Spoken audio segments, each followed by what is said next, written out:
Hello, ladies and gentlemen. How are we doing it today? Are we good? We good? The lineup. Yes, let's get that on screen. Let's not waste any time, lads. Brother. Personally, I'm gonna try and explain. I'm gonna try and explain best I can. I don't really know what's going on. I'm going to try and explain. I will try my very damn did best. Okay, I can understand. Why am I so giddy? I'm not gonna lie, bro. I'm just happy. I'm just happy. You know what I mean? I'm just happy. I'm having a good day. Yes, the lineups are suspicious, but we're here to talk about it. Let's see. Let's see what we're cooking up. Napoli away, last game of the Champions League phase. The crowd are asking me to explain. They said, "Coach, explain your actions. Explain what's going on here." I'm going to try my very best to explain what's going on, but I'm not too sure. Now, first of all, Cole Palmer's on the bench. I wouldn't, at this point, kick up a fuss about Cole Palmer. We don't really know what's going on, I'll be real. Should he be even completely out of contention? Is he in contention? I don't think anybody knows. I think the harsh reality is there is something that, in normal circumstances, in a year where there isn't a World Cup and where Chelsea have got stronger options in attack, that they don't depend on Cole Palmer as much as they do. I think Cole Palmer is just ruled out completely for these matches that we're seeing him on the bench and then flirting with potentially in the team press conference. Is he, will he, won't he? But because those factors are involved, he's here. Probably not for the better of his actual health, but hey, I don't really know what's going on there. So let's go through it. Sanchez is in goal, James, Fofana, Cucurella, Gusto, Santos, Caicedo, Enzo, Esteval, Neto, and Pedro. Best case scenario, I'm trying to wrap my head around this, because if you're building out in a back three, ideally there isn't anyone outside of maybe Reece James, who we've not really seen in the middle of a back three, to be honest. We've only seen him on the right side, even on the left side against Newcastle at home. We've not seen him in the middle. But I'm just going off his ball playing ability, off his technical ability. I think he has the best chance out of the three between him, Cucurella, and Fofana to play in the middle. If you're building out in a back three, you'd assume it's Reece James off the right side centre-back, Cucurella off the left side centre-back, Fofana in the middle, and Gusto is hovering and drifting into God knows what other positions in the attacking areas. I wouldn't mind a situation where Reece James is playing centre-back with Fofana, and then Gusto is actually at right-back and Cucurella is at left-back, and you could still do your back three, but Gusto gives you the overlap on Esteval, and Reece James on the right side, Fofana in the middle, which is a bit unfamiliar, maybe sketchy, and Cucurella on the left. That's what I want to see. That's what I'm hoping to see. If I'm seeing Gusto at left back, I just don't see how that's going to make sense. I don't see Cucurella playing in the back two, back four, in the middle, centre back. So I think it's what I said. I think it's now. Also, it could just be a back three and, Gusto's just not even part of this defence too much today. I don't know. It really depends on how Napoli go about things. Are Napoli going to try and bop it? Are they going to try and keep the ball? Or are they going to sit, play on the counter, play in a low block, be conservative and try and hit us on the break, and therefore we're going to have the majority of the possession? But I'm hoping and thinking that maybe Gusto at right back, overlapping Esteval, and Reece James is just there as his cover, and then the rest of it kind of sorts itself out. But there is a glaring lack of centre-backs in this team today. There's 3 full-backs, 1 centre-back. 1 full-back that is capable of playing centre-back, and that's it. So it's interesting. Obviously, you had options there. Chalobah's there, Achampong's there, Hato's there, Badiashile. All 4 of them have played centre-back more often than everybody outside of Fofana in this team. So it's a little bit dicey but maybe incredibly attack-minded if you want to go with the positive. We want to win this game. We want to go through to the round of 16 without the playoff. Some people are saying, obviously, if you finish in the bottom part of the top 8, you're most likely going to play a difficult game as opposed to going through the playoff. Maybe it gets easy. Listen, I'm not here to do all these mathematics, calculations, bid mass, bod mass. I just want to win football matches. I'll deal with the consequences later. But at the end of the day, yeah, you could see it from a positive perspective that it's incredibly attacking to have 3 fullbacks there, 1 centre-back. You could also see it as, do we not respect Napoli's attack? Højlund up front, man-to-man job maybe by Fofana, and then everybody else is left to fend for themselves. Santos, Caicedo, Enzo Fernandez, the midfield 3 we're familiar with. Esteval, Neto, and João Pedro is the familiar front 3, so sorry there as well. Someone was talking about a 3-4-2-1 system. On SofaScore, not an ad. On SofaScore, what I have used to just type up the lineups, I'm looking at the lineup and I'm thinking they've written out a 3-4-2-1. They've written out a back three with wing backs, and the wing backs that they put down were Esteval and Gusto, which doesn't make any sense. What could be the case is Gusto and Neto are the wing backs, and Esteval and Enzo Fernandez are playing as twin tens, and João Pedro's up front. So you could get a 3-4-2-1. That could be our shape anyway on the ball. You have Gusto and Neto keeping the width. You have the twin tens in Enzo and Esteval. Esteval coming off the right. Enzo's come off the left many a time. The pivot just behind and up front. That is probably what you're going to get today. I assume and expect Gusto's going to play off the right. I don't expect to see him off the left. Because you can have Neto doing those shuttle bus runs down the left. And the manager, to be fair, has already shown that he's happy to play the ball, touch, heavy, dominant dribbler, unpredictable type players off the right in Gittins against Charlton, coming off the bench at the weekend, Esteval on the right. And he's gone with the less touch heavy, more off the ball movement, pressers, runners, road runners, whatever you want to call them, Garnacho and Neto off the left. So I think we're starting to piece together how this team's going to look, and that is probably what you're going to get today. You're going to get those two as the wide players. You're going to get Esteval maybe more central, and Gusto's going to give him the overlap. But let's see. Yeah, Cucurella did play left side centre-back in a 3 before. I think it was under Tuchel, but it was very, very long time ago. Maybe under Graham Potter a little bit, but I don't really remember it too well. Not that I don't remember it too well. It's just been so long since he done it. I'm not expecting it, you know. But yeah, let's see. I mean, yeah, in a back three, left side centre back, absolutely he can do it. Not in a back two, sorry. He's not playing centre back in a back four. Because obviously we've seen Gusto at left back before under Maresca, but I'm not expecting to see that again. All right, cool. Let's focus on the positives. Rocinho might be setting us up to go for the jugular. We need to bag a lot of goals today. A simple 1 or 2 win is not going to cut it.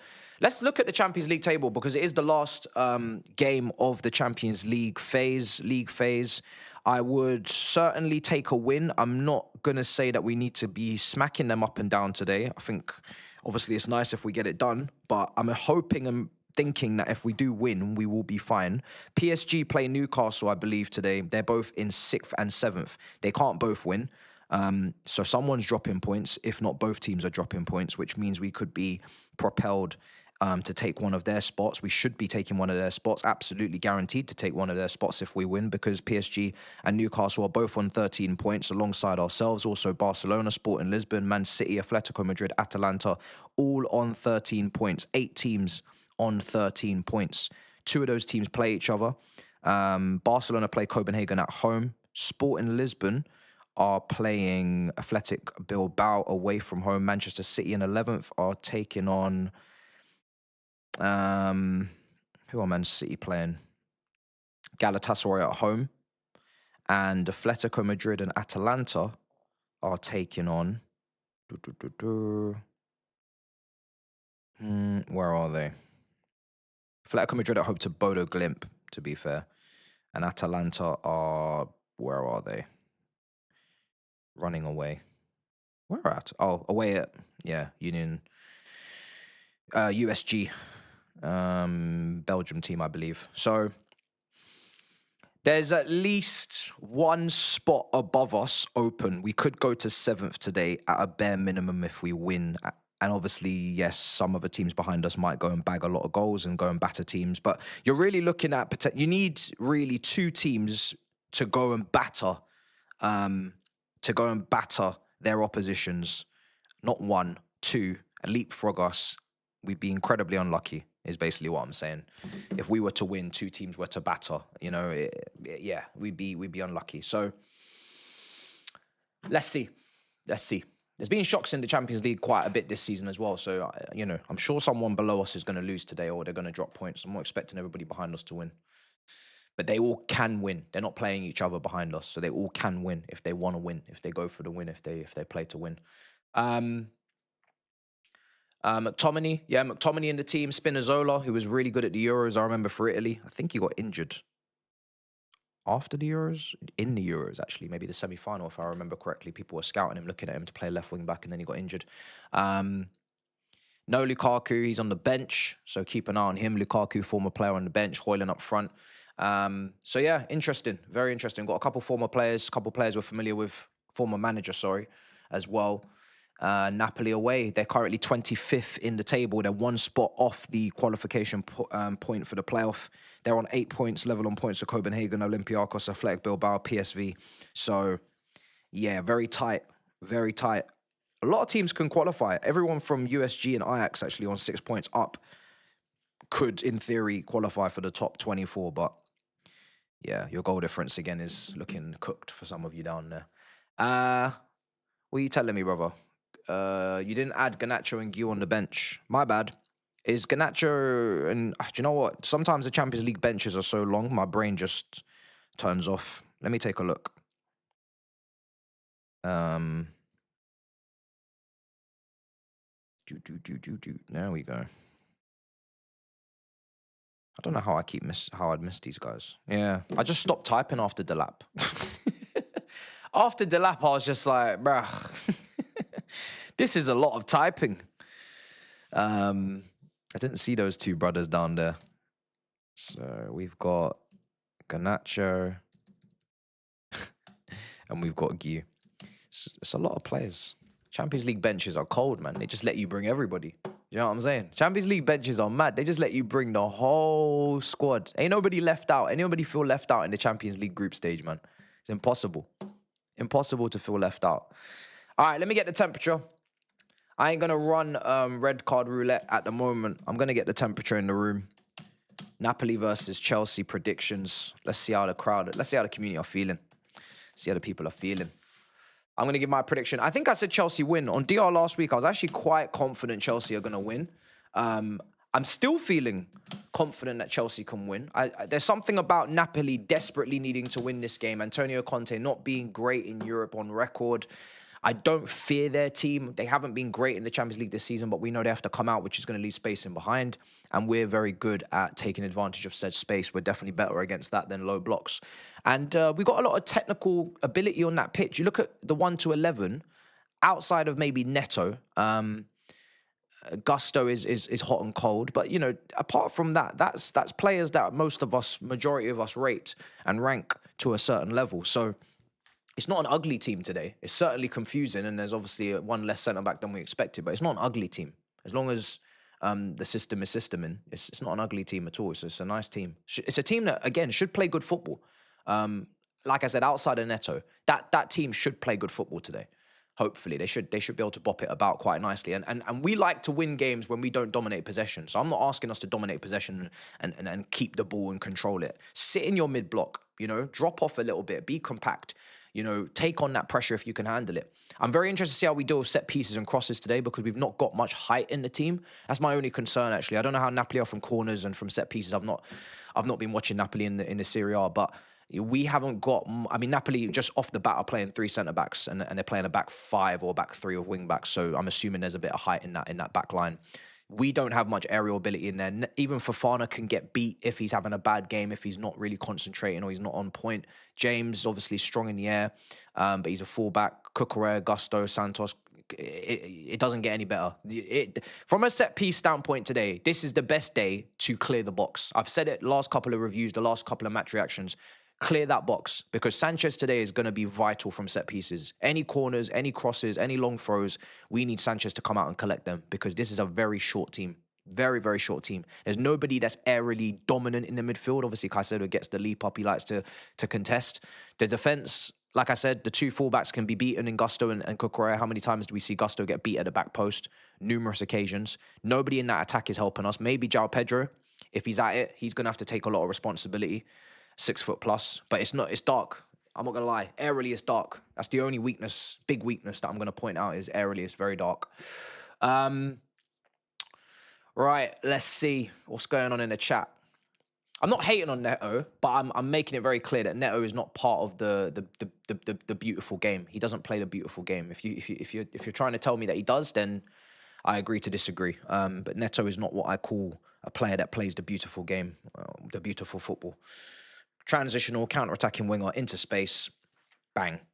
You know, not 1-2s and combination play and coming into central spaces and interchanging with Esteval and all that kind of stuff.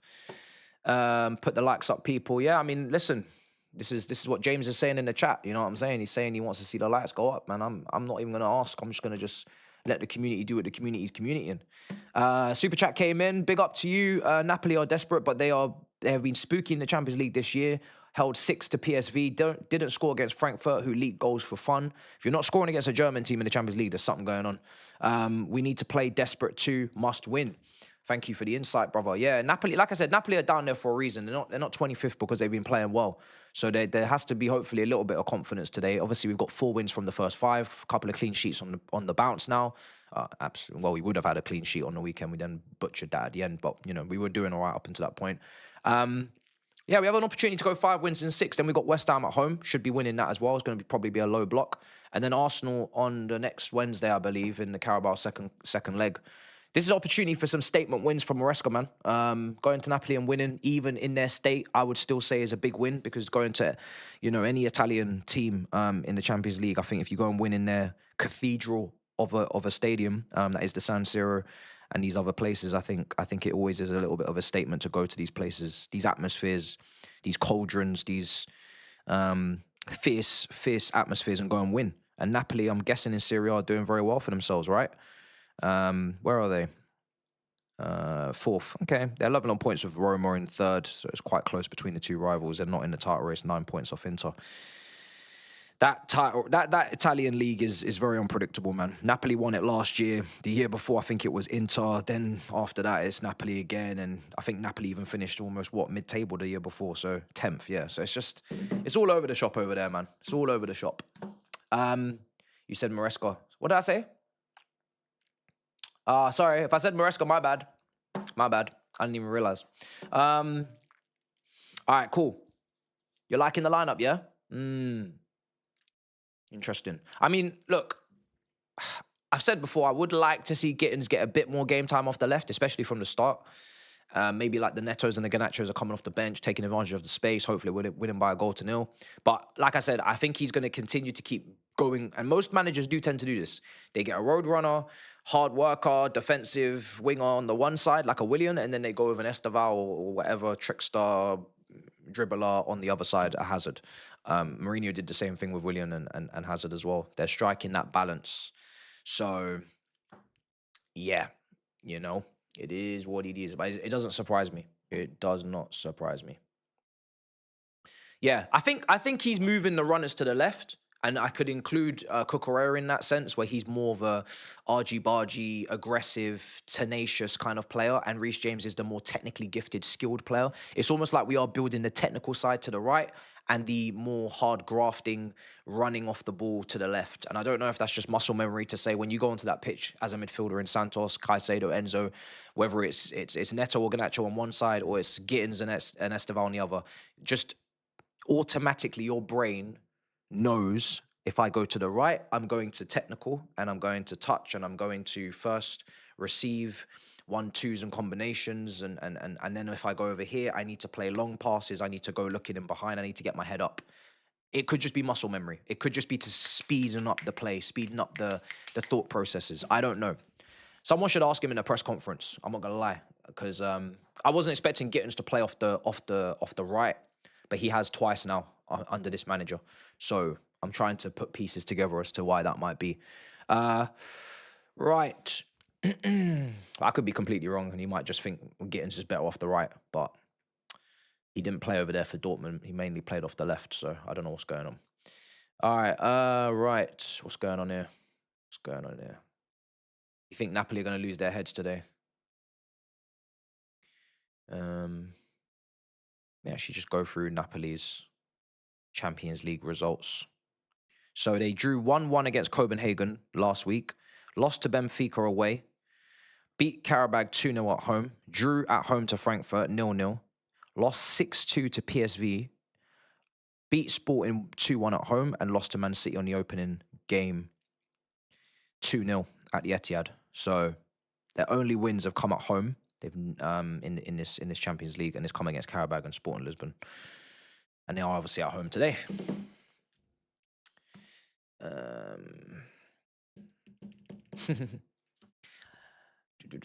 What do you think about Sterling?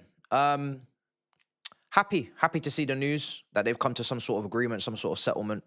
He's wasting his time. You know, he's far too good to just be coaching kids and doing training sessions at 8 p.m. He was never going to walk for free in terms of the settlement, so they had to pay him out. That's what happens. You got to hold that in terms of Todd Bowley kind of offering him that big contract when he came in from that summer transfer window. It was a move that always puzzled me a little bit when someone's accomplished as much as he's accomplished in the English game. What motivation do they have to necessarily come here and achieve exactly the same honours? You could look at the other perspective that you're bringing in experience and you're bringing in a proven winner and proven quality. So I'm not trying to be a hypocrite because that's obviously what I asked for some of the time. But yeah, it just hasn't worked out. And for him, he just needs to leave and go and play football. I want to see him play in the lower parts of the Premier League, or he's going to go play, hopefully, maybe, I don't know, Serie A, Italy. He could go play in MLS. It's up to him, you know. I think he's only 32. So he's not even that old, you know, 30, 31, 32, 33. He's not old. So he's still got 2-3 years left. I'm sure he's been keeping himself in shape. He's been training. So 300K a week, yeah, we don't need to be paying him that kind of dollar. So, I mean, we've paid anyway. I don't know what we've settled. Maybe we've settled on slightly less, I'm assuming, because they're just going to pay him directly all out now. So I'm assuming we've not paid out the complete full fee of the contract, but we've certainly paid him out a decent amount. And I don't think he wants to leave London as well, yeah. So he might actually just go to like a Fulham, or maybe he'll go to a West Ham. We did see links to West Ham, actually, didn't we? We saw links to West Ham. But probably West Ham don't want to pay his wage, and he doesn't want to drop his wage. So the only conclusion that you can come to is either you're going to pay 80% of his wage on a loan, which is waste of everybody's time, or pay a settlement, which he was going to have to pay anyway for the 1.5 years left, get a little bit of a discount, and then he goes and plays football. And it's a win-win for everyone, because Sterling gets maybe 80% of his contract duration fee up front. Chelsea don't pay 100%, which is still an L that they even are paying in the first place, but they're paying 80%. And then Sterling's going to make up the other 20% probably in the West Ham agreement or Fulham or whatever, if not more. So when you've already made an error as big as that, which was what we've done, then yeah, you could say everybody wins in this current moment right now with that deal coming to an end.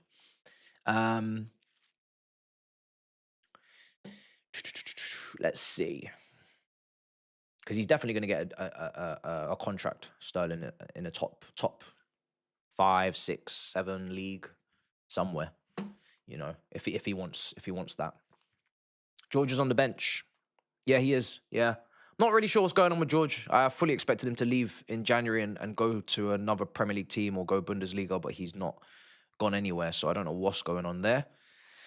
But we just got rid of Buonanotte, so I guess you could make a case to say that we just lost an attacker and we didn't bring one in, so maybe he's just going to fill that gap until the summer.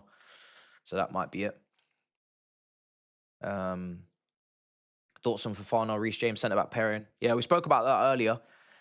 Some of us have suggested that it could be a 3-4-2-1, same formation we played under Tuchel, where you had the double twin tens, and you had, therefore, today could be Enzo and Esteval. You could have Neto a left wing back, Gusto right wing back, and then Reece James, Fofana, and Cucurella as a back three.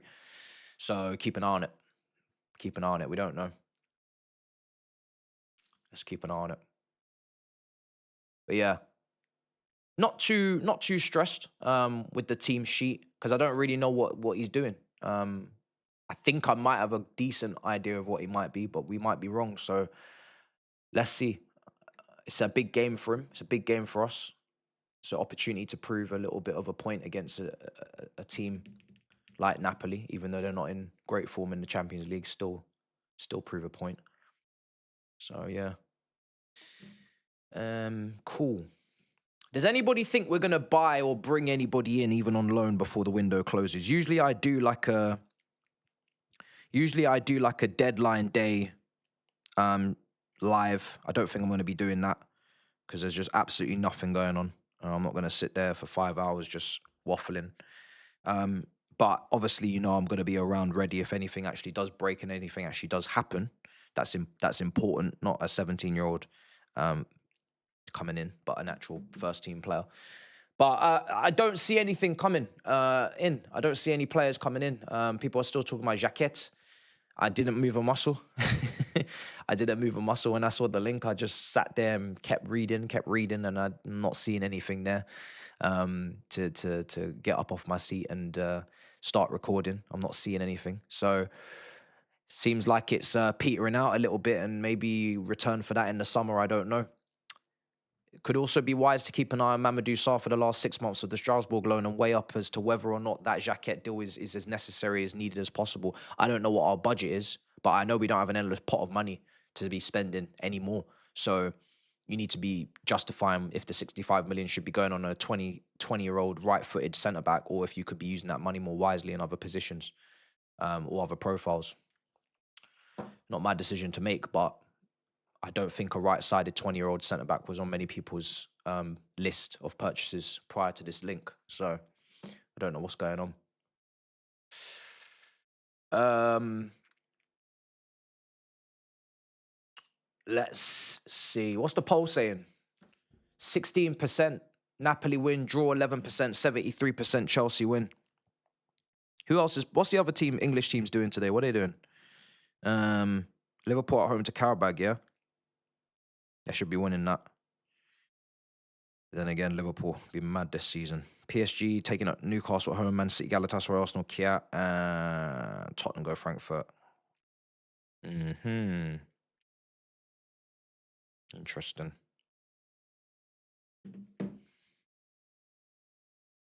Red card roulette time. Douglas Luiz has gone to Aston Villa on loan with an option to buy at the end of the season. Again, I don't believe it until I see it with us. I don't. Gone are the days where an Ornstein or Fabrizio Romano will link us to a player and I'll jump up off my seat and go, oh my God, we're linked. Nah.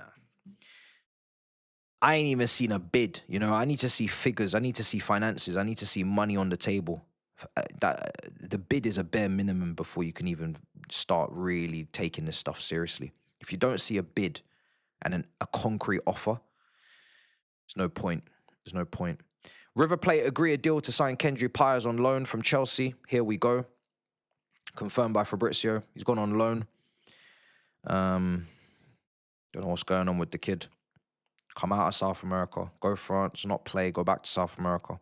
This is what it is with young talent. It's very unpredictable. They have to settle, they have to develop, they have to get used to the culture, they have to not be homesick. All these things have to play a part. I don't know what's happened at Strasbourg, but it's not worked out.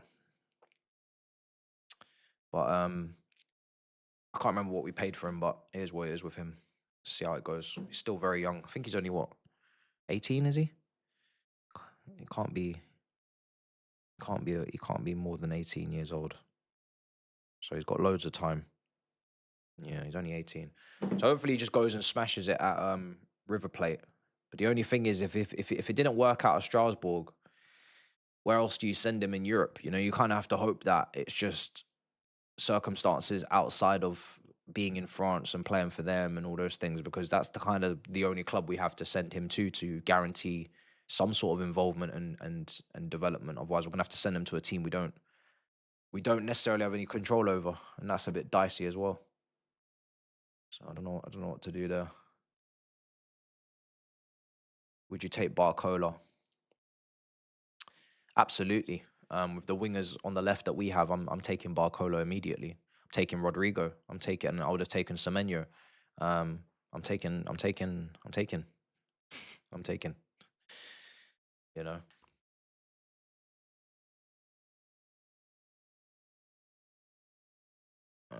Any player who has a first touch, can dribble, can shoot, or some combination of these things, can cross. Yeah, there's, if you can do these things, these are big box tickers for me. We're gonna get along. We're gonna get along. I know Barcola's finishing was a bit mad at the back end of last season as well, but he can definitely take on his man.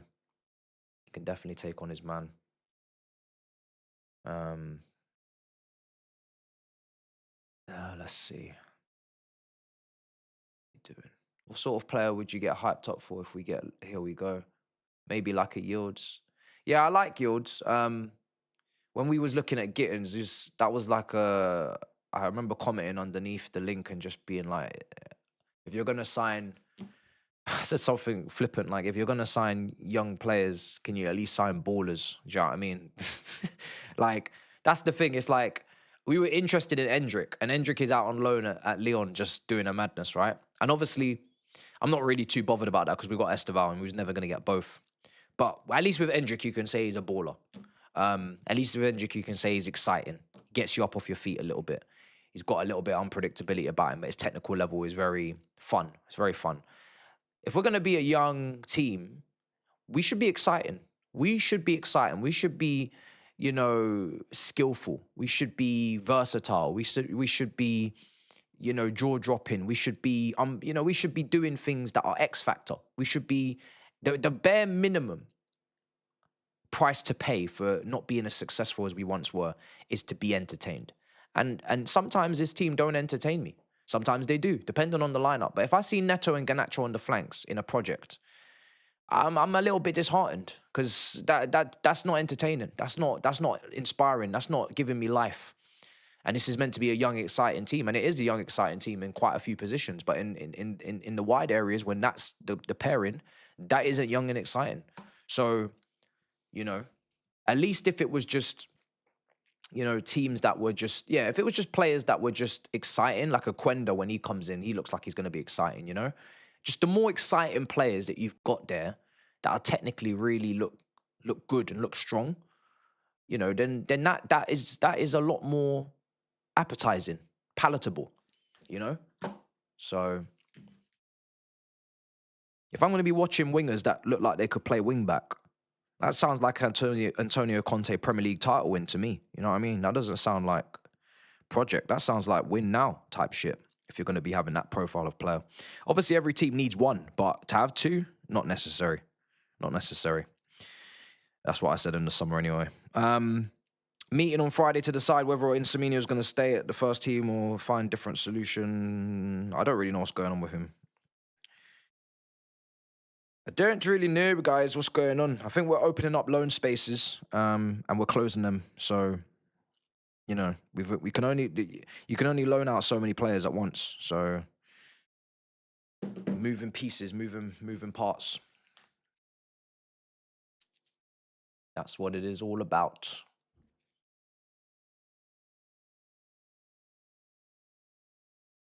He's got a shot on him. Yeah, he's Hendrick's definitely got a shot on him. Even that ball striking ability is exciting. That ball carrying ability, you know, it's a bit exciting. It's a bit exciting.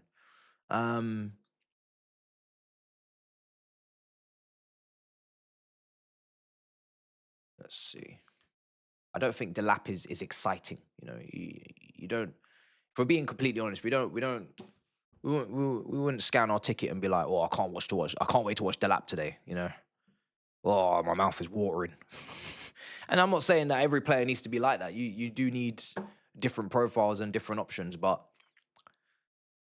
the uglier the play style, the more efficiency you need from said play style. If you're going to have an ugly play style or a very clunky or very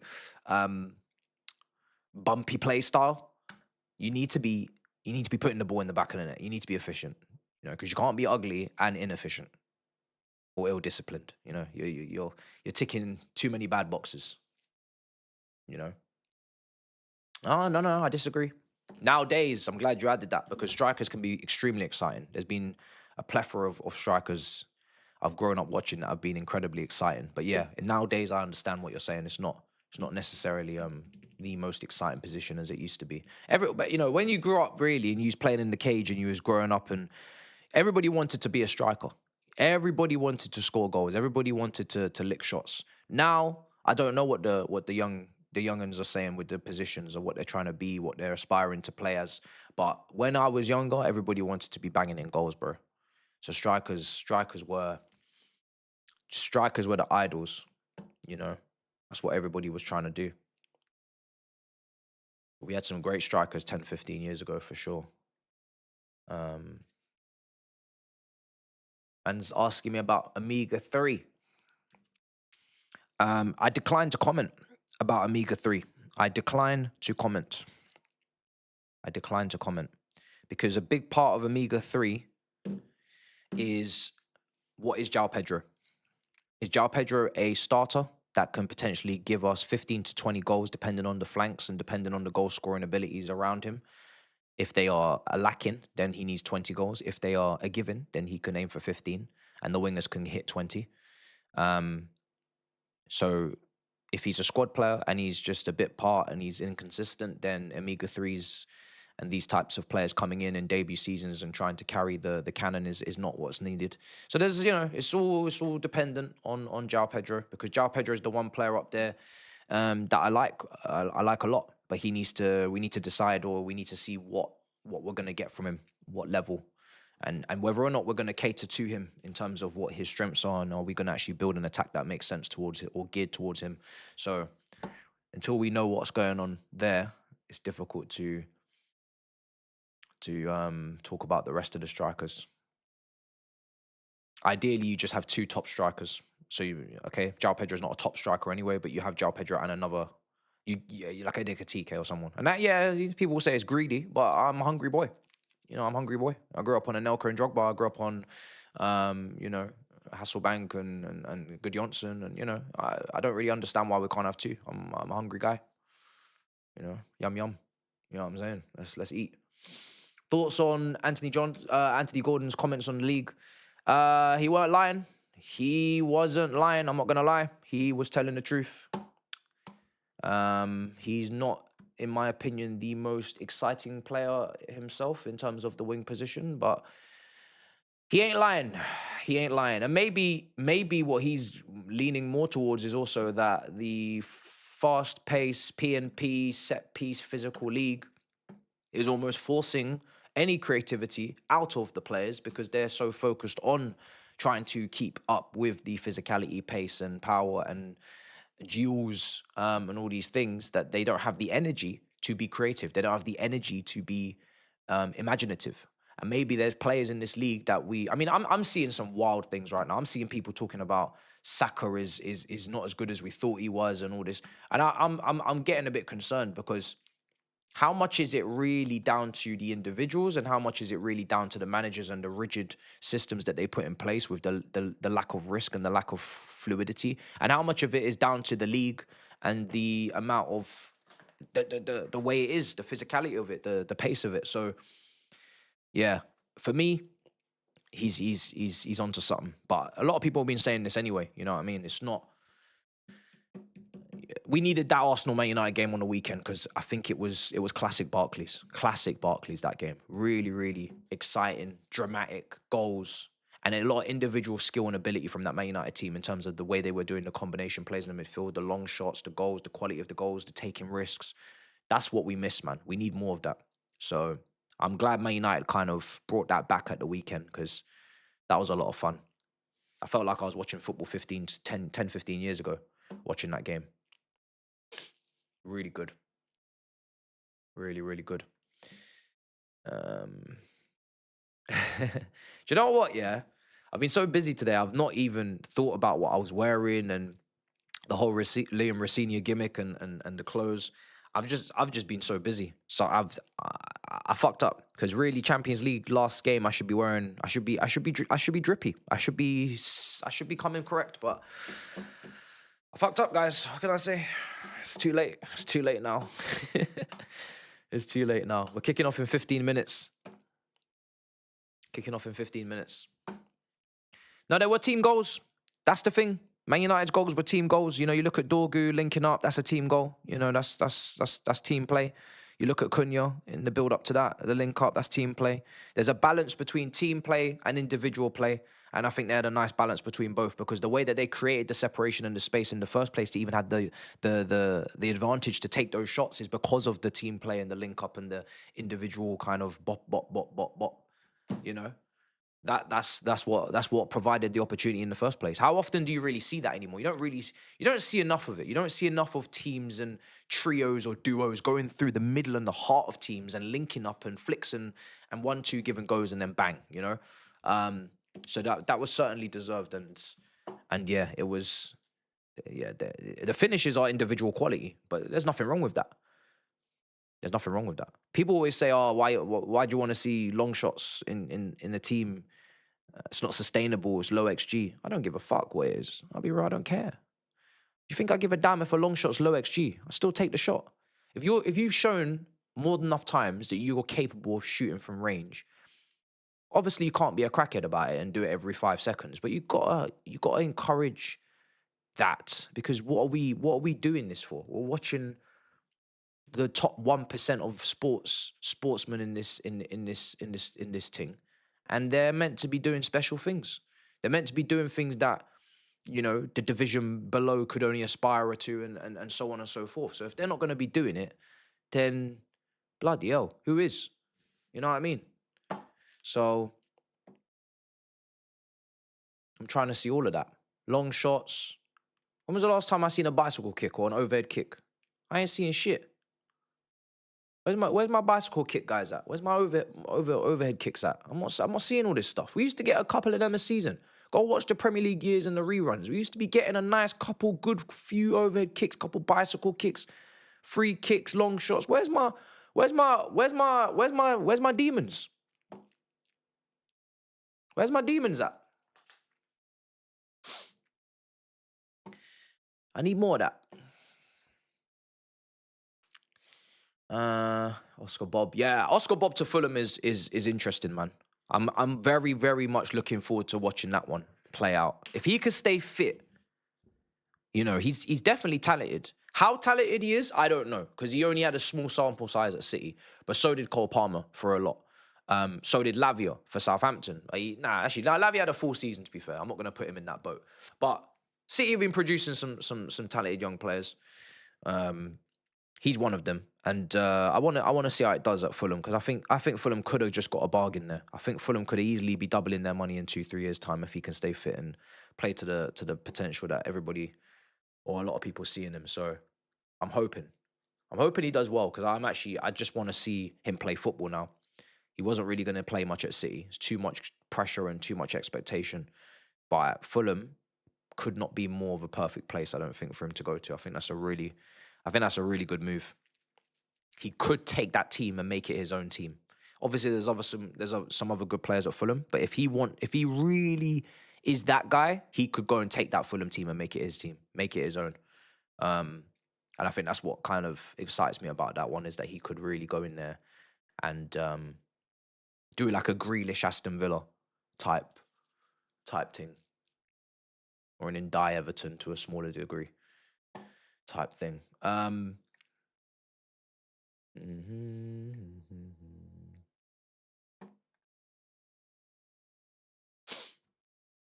Yeah, stop spamming, because you're probably going to get blocked, because the mods are there.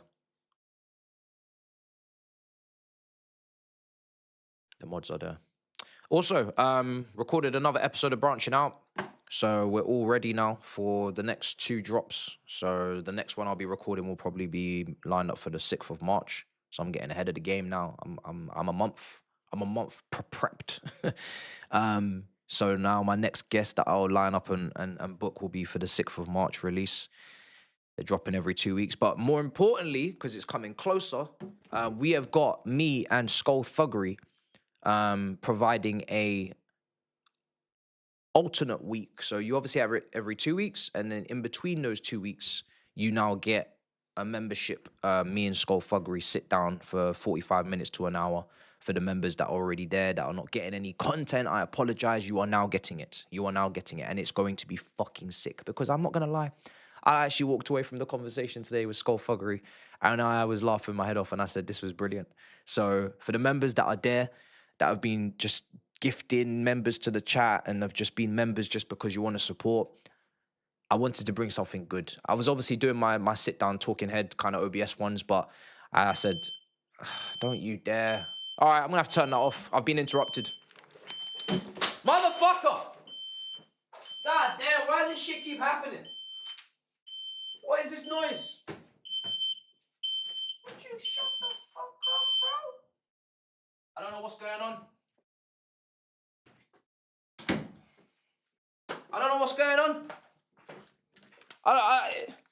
Is there a fire drill? Do you know what I'm saying? Is there a fire drill? I don't know what's going on, bruv.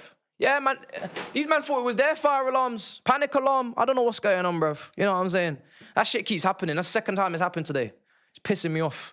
As I was saying, this Friday, the first sit down between me and Thuggery. Same set, same branching out set, same camera quality. We're not cheaping out on you guys. Nice, relaxed, just behind the scenes kind of insight to everything, which will be fun. And then you'll get the next branching out episode, which I think is episode 7 the following Friday. Then you'll get the next Thuggery drop. Then you'll get the next episode, and then so it's just like that. It's just like that. So yeah, man, buzzing. So we recorded 2 of those today. We recorded the 8th episode of branching out, and we recorded the 2nd episode of the Thuggery sit down. So we got stuff just in the back end, and now I'm moving on to my next guest, which I'm going to book soon. No spoilers, as always, but you can have your rumors. You can rumors if you wish. We love a bit of rumors. But yeah, I mean, Mark Goldbridge obviously already kind of spoke, but I've not obviously I've not recorded with him yet. But like I said, we did speak a little bit, and I've reached out, and we're gonna pattern something. But like I said, guys, I'm recording quite a few of them at any given moment, so you don't know the order. So even if you know someone's on the list and you don't know when it's coming, so that's the fun. Right, we're gonna take away the lineups, and we're gonna get ready. 7 minutes. 7 minutes. 7 minutes until kickoff. I'm buzzing. I guess the repercussions for this isn't crazy. Like, obviously we want to win. Obviously we want to go to the next round of the Champions League, which is the round of 16, before this playoff malarkey got involved. But the consequences are playoffs, which isn't frightening. I don't know who we'd play. If we were to finish 8th, is it that we play the 24th team and so on and so forth? I'd assume, the higher you finish is the better, or the lower team you is it the lower team you play? Let me know in the chat. It's our first time in this shit. But yeah, if we get if we end up playing, like, I don't know, PSV, Olympiacos, Bilbao, Monaco over 2 legs, it's not great, but it could be worse. It could be worse. Could be worse. Yeah. Where's Saeed? Saeed is in Doha. He's in Doha. So he's currently out for the Match for Hope. So I think SDS are there. I saw Faisal is there. I think Liaz is there. Obviously Sharky is there. I'm not sure what other teams are playing or who else is there, but I know those guys are there. And he's also out there. So, yeah, he's just taking a week, and as he should. He's not playing in the Champions League. He's not in the Champions League. So he may as well, just enjoy life and go travel and go and live and do as he does. He's been doing a lot of streams. You got to give him that rest. He's been doing a lot of streams. He's been doing a lot of matches for you guys, a lot of watch-alongs. So you can't keep that brother in, you know what I mean? He's got to go enjoy. So is Faisal streaming? Or maybe he is. Yeah, maybe Faisal's streaming. But I think Saeed's just taking a bit of a break and just enjoying the trip. I did charge do you know what? Hello. Do you know what? I've now just got dummy batteries in, so we ain't gonna have these cameras die again. I don't know why I didn't think of that last stream. But thankfully Thuggery did, and we just gonna have the dummy battery in there, and it's just not gonna die. Because last time it was a bloody joke what happened, I'm not gonna lie. We just went dark screen for like ages. And I'm just like, what's going on here? It's a bit messy over there, sorry. Yeah, so I just said, yeah, forget all that. We're not doing that again.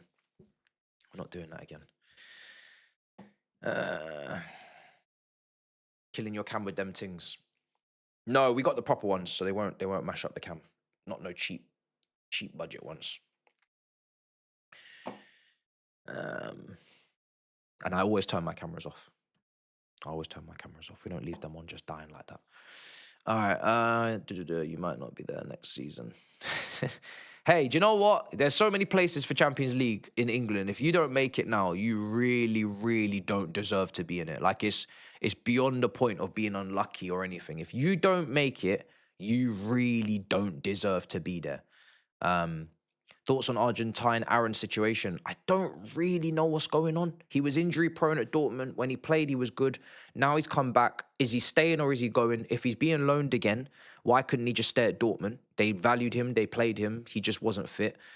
If he's coming here to stay, okay, fine. We've got an extra body at centre back, but is he really going to play much? Is he really going to develop much? We're going into the latter part of the season where you'd rotate your centre backs a lot less, the part of the season where the jeopardy goes up and the pressure. Are you really going to play him that often? Is he really going to kick on and develop? If you're bringing him back to just put him within your own medical team and monitor the situation properly for the next season and the summer, then fair enough. But if you're bringing him back for game time, I don't really know if that game time is going to come against anyone other than Hull City in the next round of the FA Cup. So I don't know what's going on. I don't understand it. And to be honest, when you recruit as many young players as we do, and you have as many young players glittered about, just some doing stuff, some not doing stuff, it's not really my concern. It's not really my concern what we're doing with him. I'm not going to lie. We've got so many bloody defenders now. It is what it is, at this point. I wish everyone all the best, but when you sign that contract for us now, you could get lost in the system. So I hope you have a good pay package and you have a good plan, because boy, we might forget about you. I'm gonna keep it a buck. We might forget about you. Yeah, we might. We might just sign Jacket and just fuck you. It's just the facts. We might just forget who you are. We might just forget who you are. We might just bring in Insamino. Sorry, bring in Jacket, and suddenly Insamino is of no relevance and pure profit, and bye-bye. So, Melangsa. He is not still a Chelsea player. Don't play with that. Where's my phone? There it is. 2 minutes. And kickoff is coming soon. Kickoff is coming soon. Timer.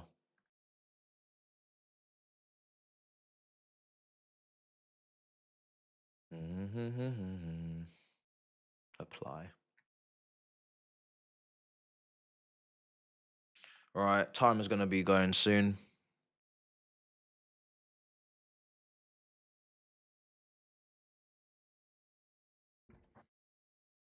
Cool.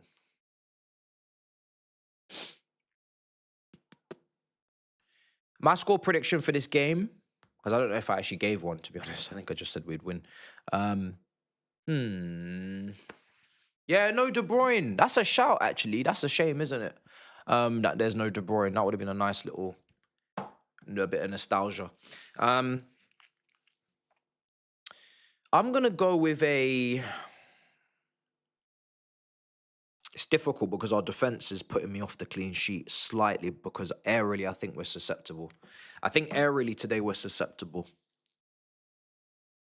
Unless I see a different approach. But if I see the same approach, or God forbid Napoli know the whole claustrophobic technique, which is what Arsenal do to suffocate you, then if they do that versus the average height that we have in this team, could be a long day. I'm going to go over 2-1 Chelsea win. I don't think it's going to be a walkover, as much as I would love it to be, but I'm going to go over win, because I do think with that team, I like a lot of them. So I think I have to think that we can win that then. I think a win is doable.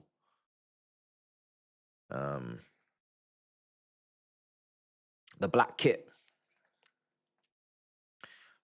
Let's go, let's do it. Let's rock with it. This is it.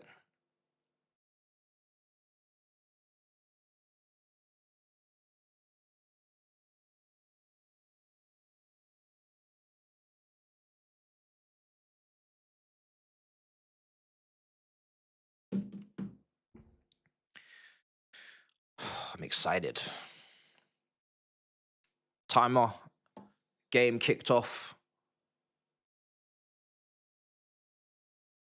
Chelsea. What have you got for me?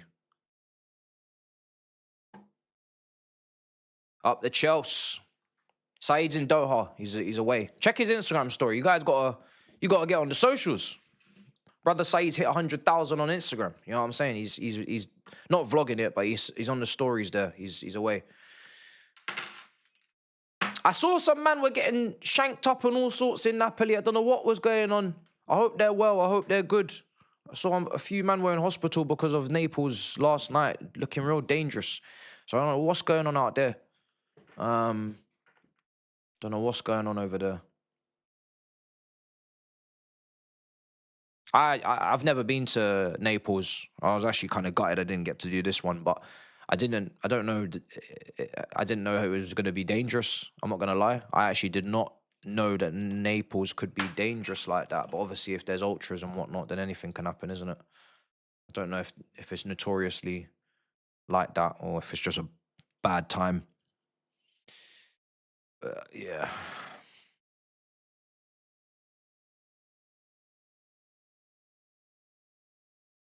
João Pedro's gone for the leap.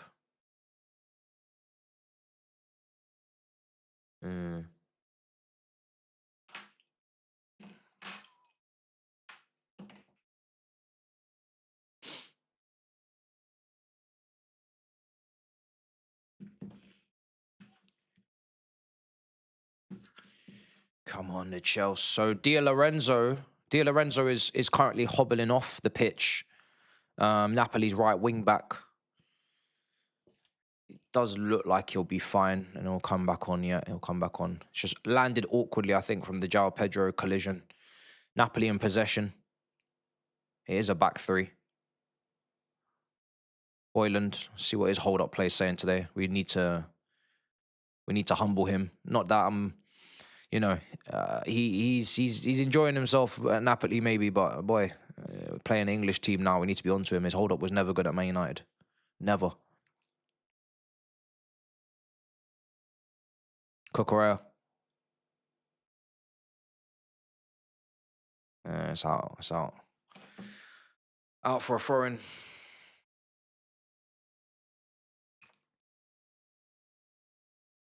Let's see how it goes. DH saying, explain to me why you're playing Reece James as centre-back. If it's a 3-4-2-1, Reece James playing in the back three with Cucurella and Fofana, that could just be the most counter-pressing, aggressive, maybe touch-tight back three. I don't know, something like... It's one of those ones where Reece James, if he's playing in the back three, he's going to step into midfield. He's going to play switch crossfield passes. He's going to switch play. He's going to be in potentially crossing positions as well. It's actually quite a good position for him to play in. If it's not a back four, which usually we do build up in a three. Cucurella left side centre back, okay. Aerially, it's very, very, very susceptible. But apart from that, I think he should be okay.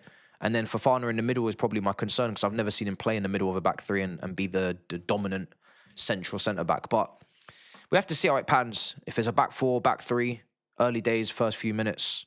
But Reece James as centre-back, I don't think is the problem. Like, Reece James can defend. We saw against Liverpool.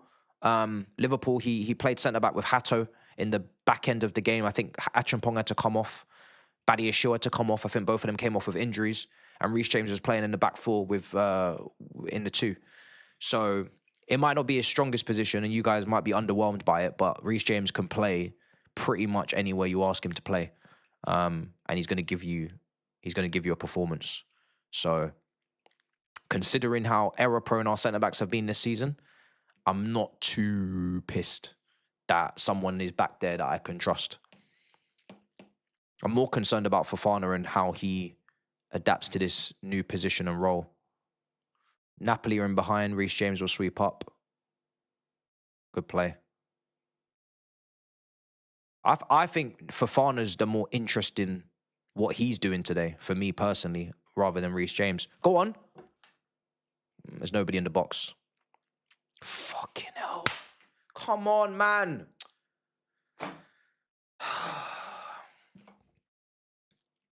Barca are 1-0 down against Copenhagen. Wow. PSG missed penalty. Saved by Pope. PSG Newcastle draw is exactly what we need, because then we go above both of them. So PSG Newcastle draw is the best possible result for us, because then, like I said, we just go ahead of both of them. Barcelona, all them teams behind us, yeah. If they're struggling, that's fantastic. We need to win, though. We need to win. Yeah, I agree. Like I'm not fussed where Reece James plays too much. It depends on who's available, who's fit, who's in form, and he kind of plugs all the holes and all the gaps. As long as Reece James is fit and playing, I'm very happy. We've come a long way. I ain't gonna get too greedy over that one. I remember the days where Reece James couldn't even play any games. So I'm gonna leave with this. I'm gonna leave with that.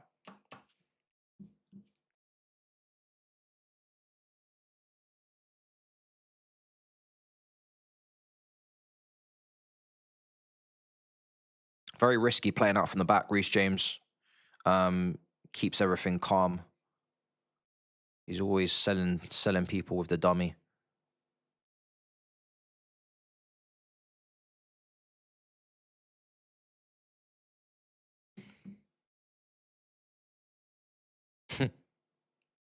Ooh, Fofana. Nice. Caicedo. Oh, careful. Jesus Christ.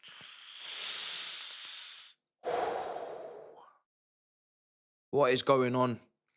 That all kind of transpired because Caicedo's first touch was very, very, very messy and dicey. Then he had to rush the pass to Sanchez, and Sanchez just opted to just launch it in his head top instead of selling him the dummy.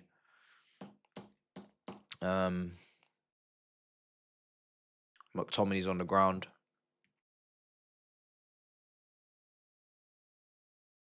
Yeah, Napoli are pressing. Caicedo definitely didn't have the first touch he wanted to have. I think he wanted to face front and then pass it to the right, but the ball's got stuck under him.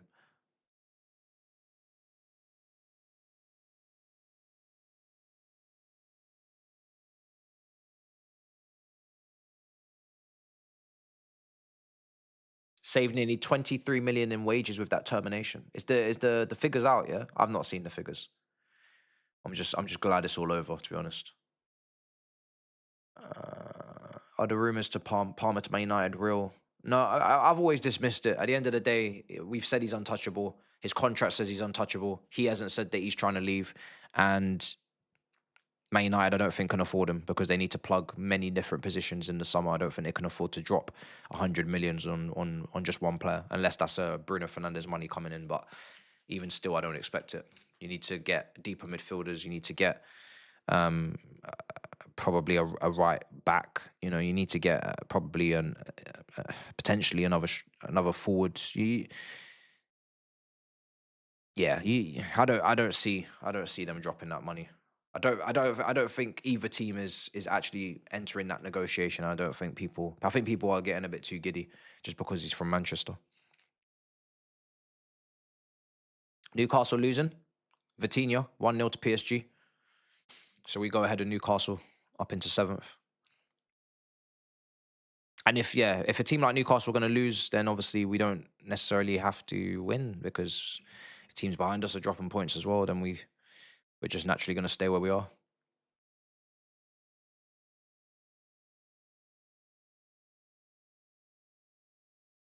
Here's Caicedo. Close. James. Gusto.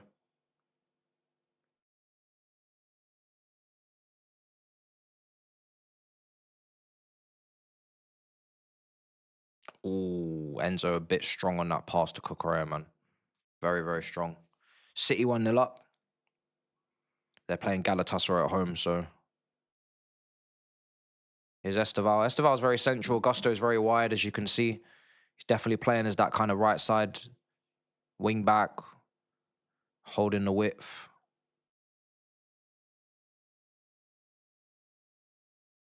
It's James. It's Haaland.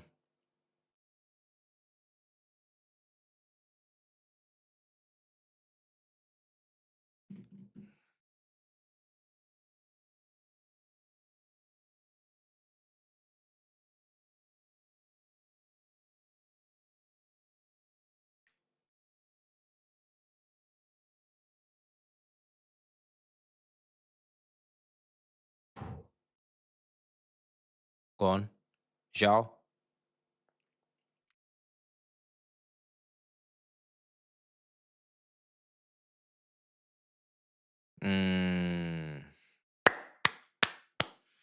Corner. Corner. Go on. Gusto. Ah. Merit easy, man.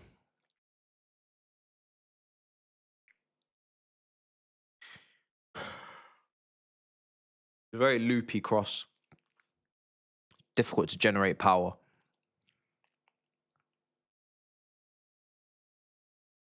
Hoyland. Boy. Touch is crazy. Oh, come on.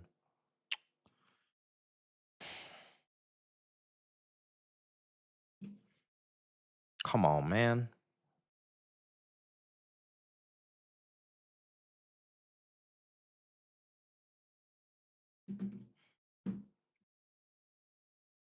Cucurella.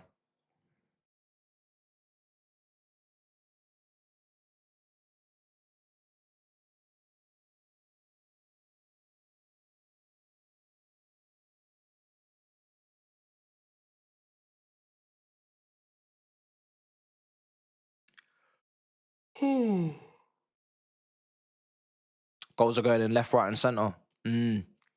Yeah. I mean, I'm always gonna be locked in on our game. I ain't even gonna be asked about none of these other goals. I'll watch them. I'll probably watch them later on tonight. I'll just go and skim through all the highlights. Caicedo.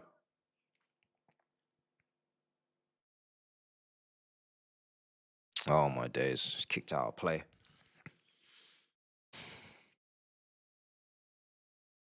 Hey, good. Nice. Take that down. Nice. Nice. Well done, João Pedro. Brilliant play. Esteval. Nice. João Pedro. Well done. Good. It's good play.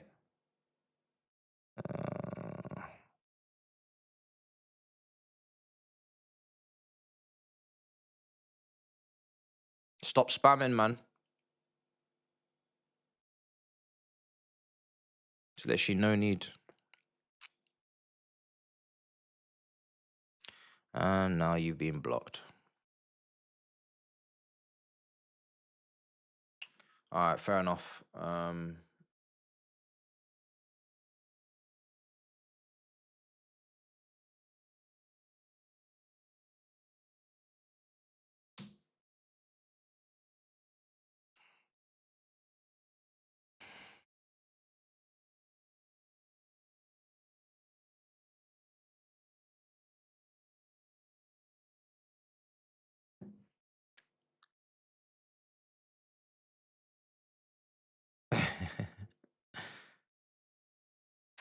14 minutes.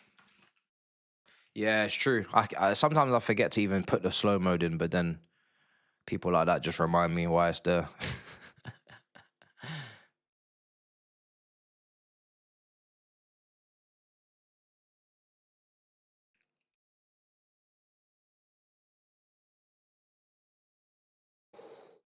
Bro thinks he's in Speed's chat.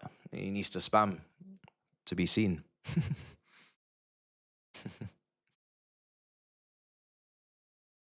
So Chelsea currently haven't really had any big moment attacking wise.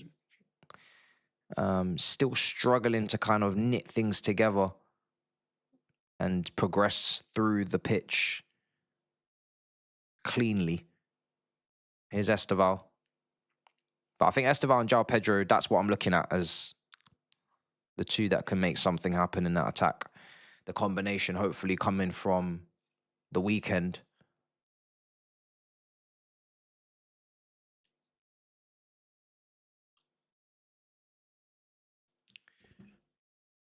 Goals going in. Right, we got a free kick. And if Reece James, which he is on the pitch, I want to see him take it, and I want to see some magic. I'm hoping to see some magic.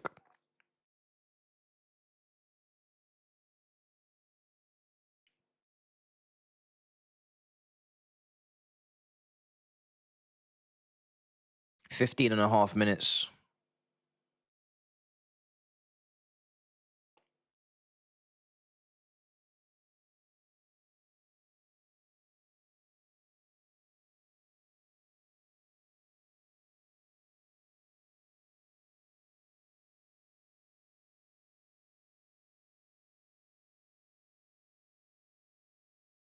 There's a lot of people over this ball, conversating and talking. Esteval, Enzo, James.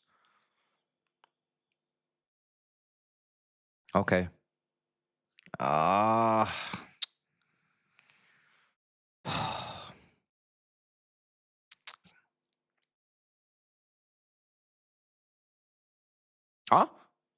Hey, penalty! What's going on here? They said there was a handball shout, but I didn't really buy it. Oh, that's a handball, yeah. I mean, let me see this again. Yeah, mate. It's... Yeah. Do you know what his problem is? If his arm had stayed by his side the whole time, maybe he could have gotten away with it. But because his hand was up and then he brought it down as the ball was... No. Don't be lying, Jesus. When the ball was up, his hand was up. And then as the ball is coming closer to that part of his body, then he brings it back down. Yeah, no. That's a penalty. If it was always there, he could have made a case. But nah, he brought it back down. His hand and his arm moved towards the ball and where the ball was traveling, and maybe it was going in, I don't know. So happy days. Chelsea got a penalty, and I'm assuming Enzo Fernandez is probably going to take it, as he's been taking the last few, and he is holding the ball. So please put us ahead, man, and let's make this a good day in Naples, a nice night in Naples, please. Enzo Fernandez is going to step up. Good opportunity for Chelsea to take the lead. I think it's our first chance, really, apart from the header from the cross. It's our first real chance to score. Please put this in. Enzo Fernandez. Crowd are booing. He's taking his time. Taking a long time. Is my team buffering? Yes! 1-0 to the mighty Chelsea. Enzo Fernandez with the finish and knee slide. Very cool, calm and composed. Especially with how long it took for him to take the penalty. I didn't know if my team was buffering or on a freeze. I didn't know what was going on. But it's 1-0. Come on. 1-0. Brilliant penalty. The nerves are starting to disappear when he takes them now, because that is a top penalty, man. Bottom corner, side netting, emphatic finish. Brilliant. 1-0. Yeah, that's the thing. The keeper goes the right way. If he doesn't hit that with the precision, power, accuracy that he does, it's saved. It's getting saved. It's only because he hits it so fast, so true, that the keeper just doesn't get there in time, because the keeper's actually dived exactly where the ball would have been. Lukaku's miserable face on that bench makes me so happy. Let's drink to that. Yeah, Lukaku, you got a bottle of water. I got a bottle of water as well. That makes me smile. That makes me happy. Lukaku. You have to hold that. No more Champions League football for you, brother. Nice. Oh, that's a bit risk. Oh, Napoli coming forward. Immediate response. Oh, Sanchez. Well done, keeper. Brilliant play from Sanchez. Great save. Well done. Napoli trying to get a response immediately.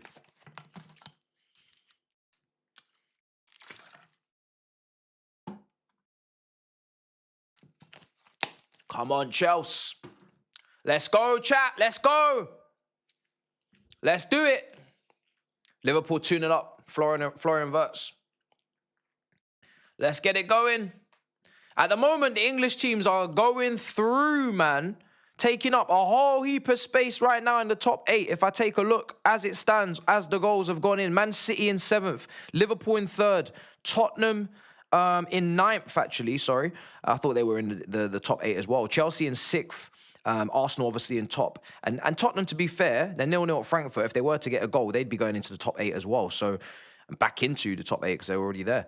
The only team missing out at the moment are Newcastle in 12th. And obviously have PSG. But they'll be in the playoffs. So there's a lot of English teams in good positions right now. We're almost guaranteed, guys, to get an English team versus an English team in the Champions League knockouts. And I can't tell you how badly I need that. Even if it doesn't involve us, I need a Premier League. I don't know why, but I need Premier League 2 teams to face each other in the Champions League knockouts. I want to see that for the 2 fan bases involved. I want to see Arsenal, Liverpool. I want to see Tottenham, Chelsea. I want that. I want that, you know. I really do. I grew up on Chelsea versus Liverpool, Man United versus Arsenal. I grew up on it. I need it. And I think I deserve it. Sanchez again. Sanchez again. Big save. Big save.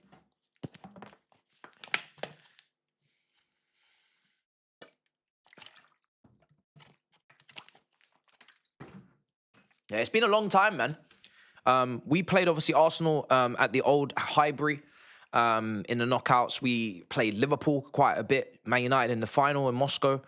I've seen Liverpool, Arsenal in the Champions League. I've seen Liverpool play us, of course. I've seen Arsenal play United. I've seen Tottenham play City as well. We remember that. So, yeah, man, I just want to see more. I just want to see more of it. Obviously, we played City in the final in Porto. I just think the jeopardy just even rises even more, you know? Oh, shit, Napoli. Woo! Woo! Woo! Oh, my days, guys. They're getting awfully... Look at them moving mad. These men are super aggressive. Yo, counter them clowns, bruv. Sanchez wants to chill. These men are moving mad.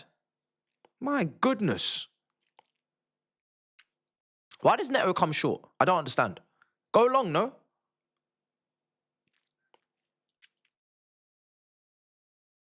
Now he needs to come short.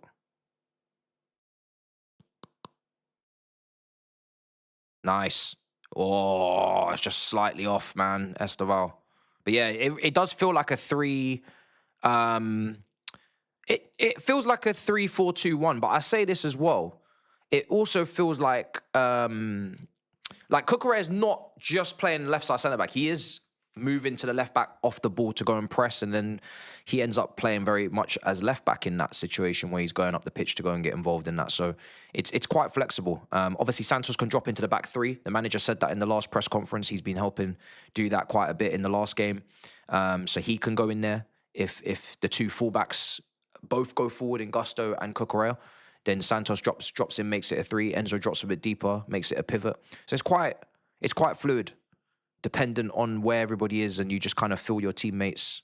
You feel the teammates' kind of space that they've left behind, as it should be. So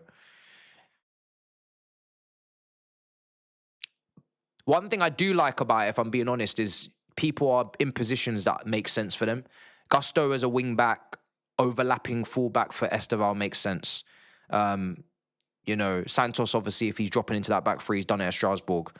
Box to box, Caicedo makes sense. Reece James, right side centre back, makes sense. Cucurella, left side centre back / left back, makes sense. Not necessarily into the pockets and the twin tens. That does, that makes more sense for him to be deeper. Neto, wing back, left side on the touchline. Okay, cool. You kind of have to put him there. People are in zones that they should be able to do everything in said zone. We're not seeing any fullbacks in twin tens today. We're not seeing anybody in midfield that can't be in there. So it's more zones, and the zones are making sense. Esteval in the right pocket.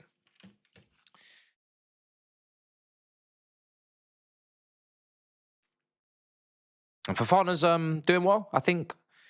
With Højlund, obviously Højlund's, when he drops deep, he's no threat, so we don't need to really worry about his link-up and him doing all that business. But if he's running in behind, Fofana's got the pace. And that maybe is the manager's thinking today. He wants to go pace for pace with Højlund. Because obviously Højlund running in behind, you need to be quick.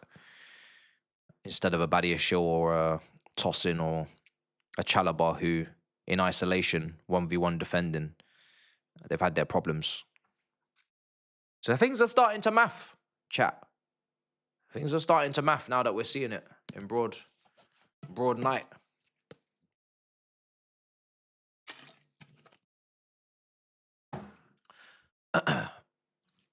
Listen, I wasn't expecting us to come and batter Napoli, so I don't mind if we're going to win it in a close proximity and it's a close. I'm all about the results. And Napoli away for me is it's not a place where you're just going to walk it. I'm not expecting a walkover. What do you think of Cole Palmer's new logo? Reece James, brilliant defending from that cross. Yeah. I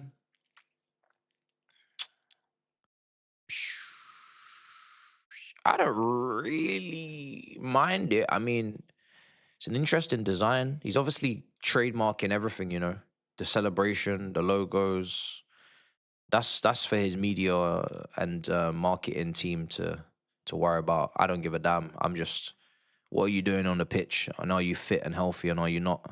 And he's not, so we need to look after him, but get him back fit. Even Cole Palmer don't give a damn about that thing. That's just something that they're doing behind the scenes for him, looking after him, or whatever the reason is, whatever the plans are.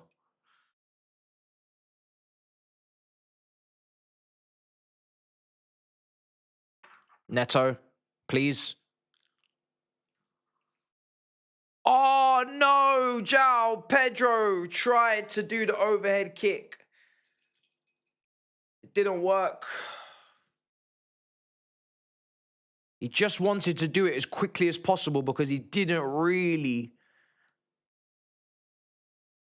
I mean, if he's gonna make that work, it's gotta go up, you know, not down. It's a very, very difficult technique that he's tried there because he's got to hit it so cleanly that it almost loops over all the people on the goal line. It's very difficult to do that.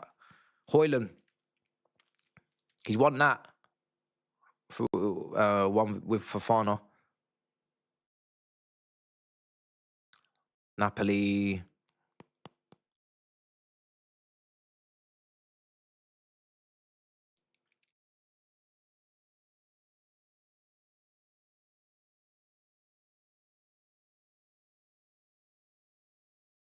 Oh, careful with your head, Reece. Fucking hell, man. Nearly got kicked in the head. Good save, Sanchez. Fucking hell. Reece James, man. He's going to scaring the shit out of me. Man's going for it with his head and somebody else going with it for his boot. Nearly got kicked in the head. It's madness. Absolute madness. 28 minutes gone.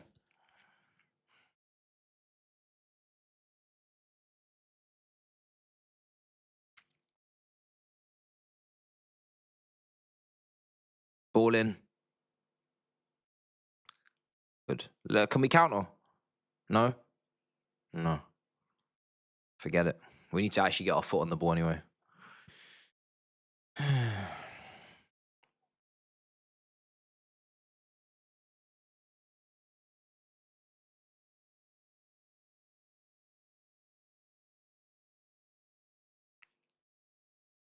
James.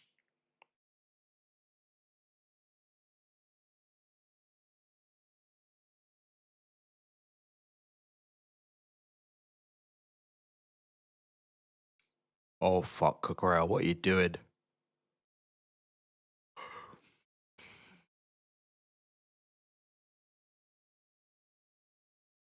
Oh, lovely. Go on. Nice. And again. Yes. Okay. Esteval. Oh, unlucky. I saw the vision. It's not the easiest of passes you're trying to play. Probably would have been easier to go left, but it would have been incisive.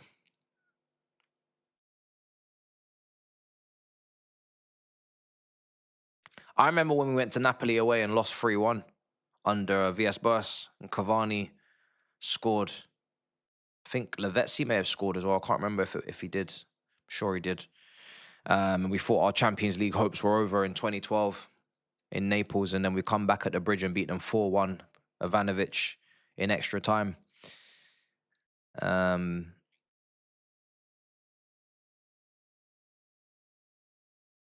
So there's no shame in not dominating in places like this. I know this is not the same Napoli team, but this is also not the same Chelsea team. As much as we we want to dominate games. I've seen enough Chelsea where even our great legends were defensive or not having much possession in games like this. It really is about the result. When you come to these cauldrons, you gotta dig in, and I'm enjoying seeing this side of us right now where we are not playing brilliantly, but we are doing a job. We have to rely on our goalkeeper a little bit. I'm not gonna lie. He's bailed us out a few times, but that's football. That is football as well. Yeah, that is football. Petr Cech used to do the same for us. So today I'm all about the result. I'm all about the result. I can't lie. I didn't think this would be easy. And I'm certainly not expecting it to be easy. With Napoli so desperate for a win, They're literally going out of the competition if they don't win this game. So they're going to throw everything at it. They're going to be the best version of themselves.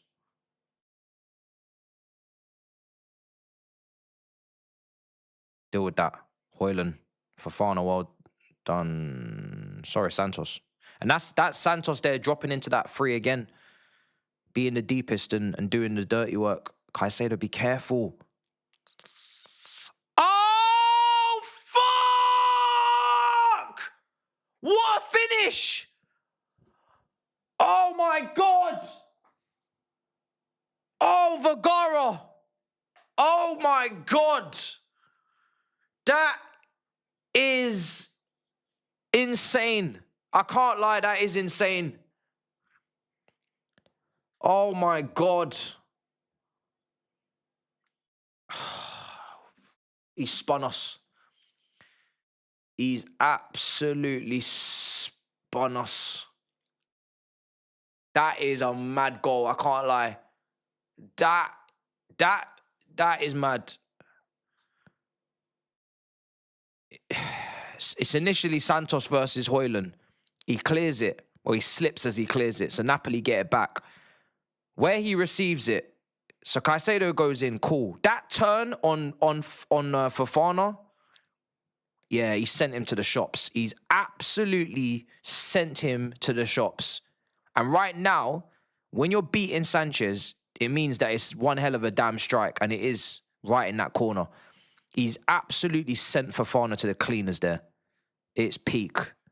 It's very, very peak. And listen, Napoli deserve it. You can't even be angry. Like, Napoli deserve it. We've only had that penalty. We've not really had anything else. I'm hoping that the performance in the second half is going to improve. But yeah, Napoli been pushing, man. Napoli been pushing. That is a great goal. It's not a disaster. We can recover. We can respond. That's what we're going to have to do.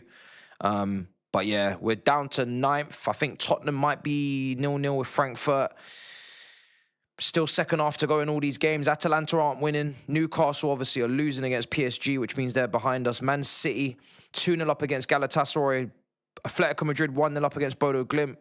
PSG winning against Newcastle. He was offside. Who's offside?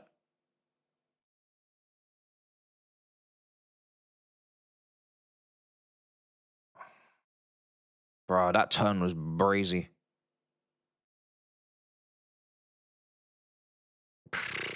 Should be offside. I'm not sure who you're talking about.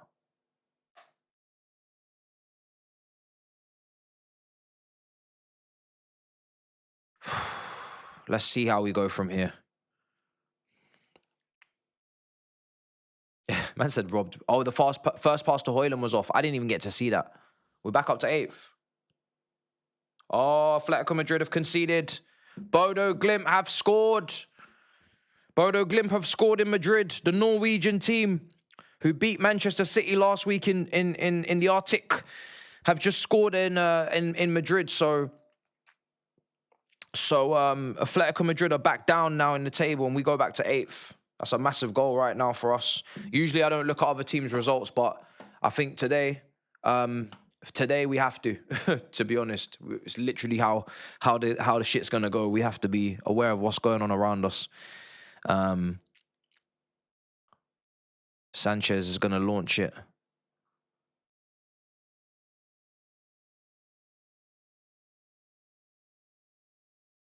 Caicedo. Oh, fuck.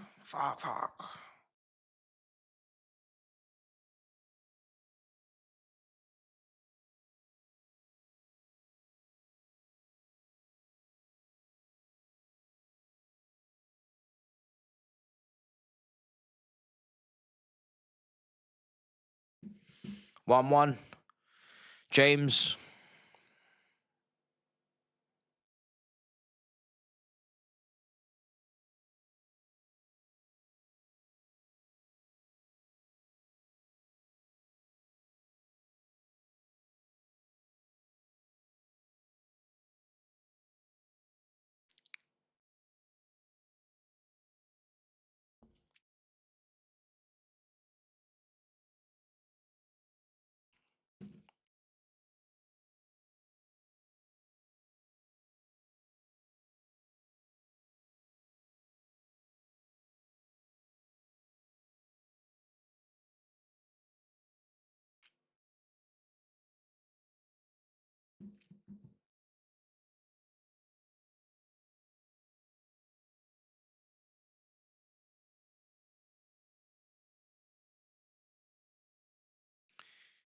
Boy.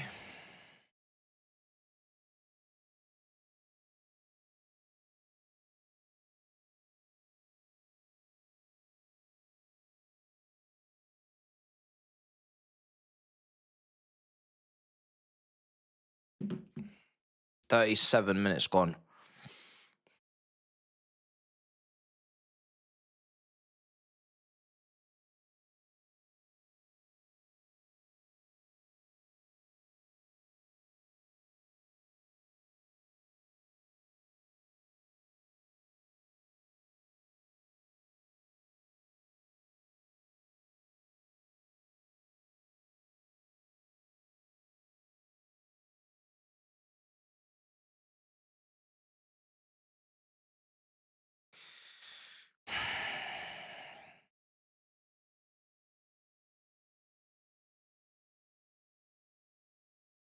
It's Gusto.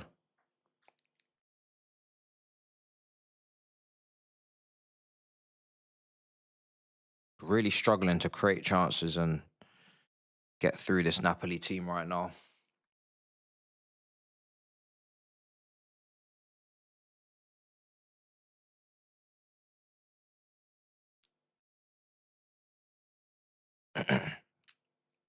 McTominay.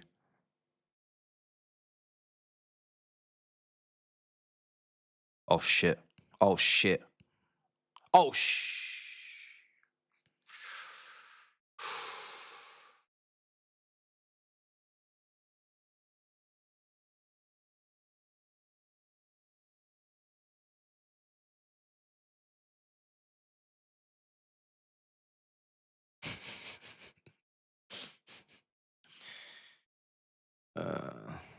Here's Gusto. Yeah. Yeah, Napoli definitely been a better team in this first half. If Neto's not working on the left wing, then he has to come off, and somebody else like Gittins needs to go on the left wing, or it's Garnacho, because he's not going on the right. Because Esteval and Gusto's over there, so there's nowhere else for him to play. Nowhere for him to play, apart from there. So you got to bring on the other two. McTominay.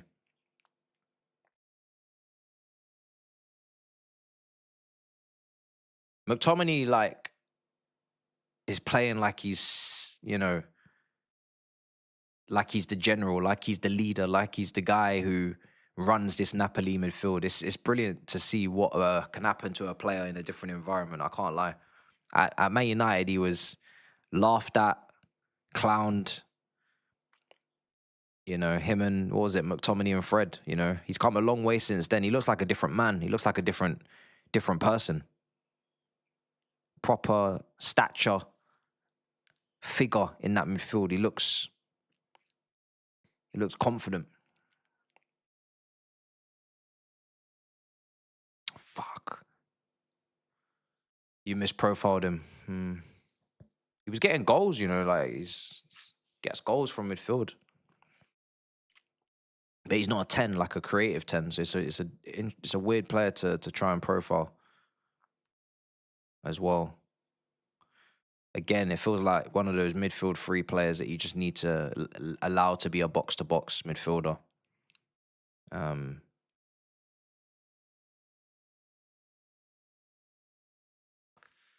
You guys always played a pivot and asked him to be defensive. Start attacks and shit.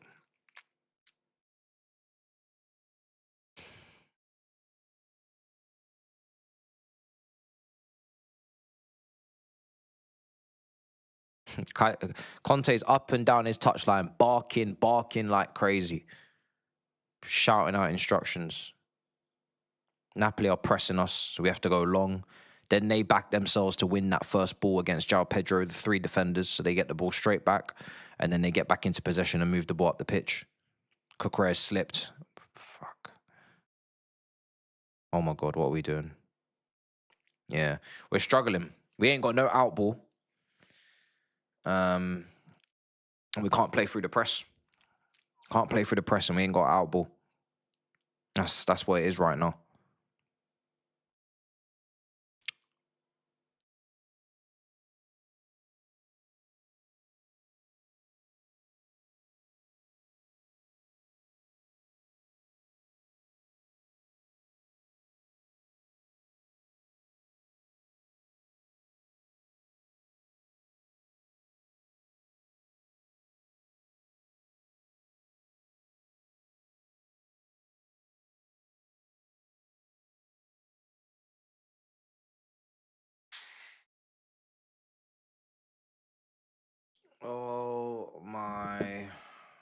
Oh my God.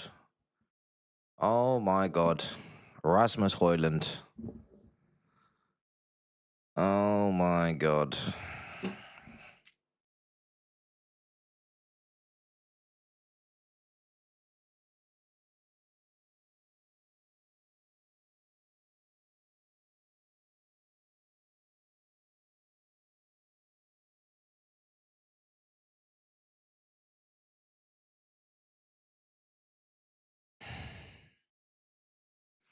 Oh shit. Oh shit. Shit.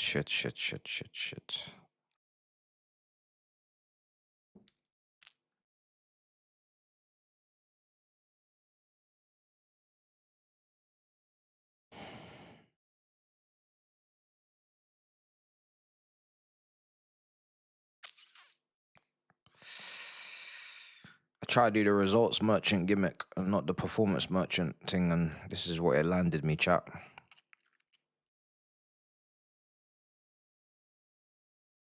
Neto.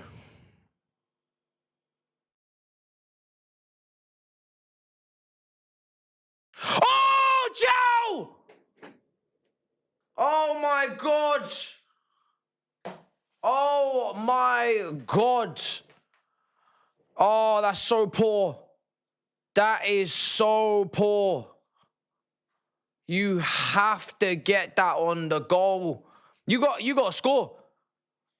You've got to score, man. Oh my days. Oh. Oh my God. Oh my God.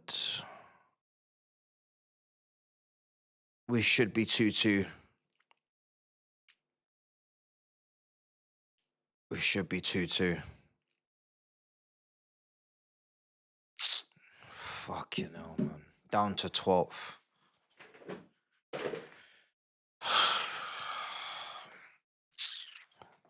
Down to 12th.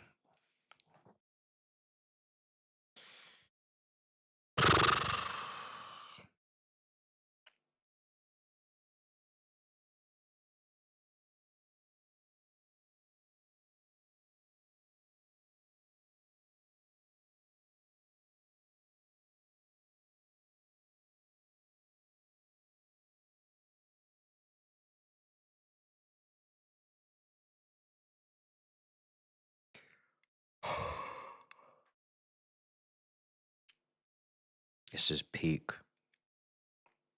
Too high.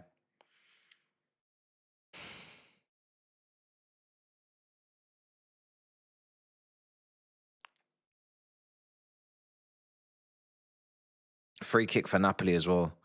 Could get worse. It really could be getting worse. We need, bro. If these man carry on playing the way they've been playing, bro, because they've been really good, man. They've been good. They're aggressive on the press, super aggressive on the press. We can't play out. He's gonna have to look at changing the system because we're not getting out, and we also don't really have an outlet. João Pedro has not been able to hold the ball up with those defenders, so the ball just keeps coming back. They're super aggressive. Even in midfield, I'll be like, yo, we got 3 midfielders, but we're getting bullied. They're tenacious as hell, man. They really want this win, you know. This is the thing. They really want this win.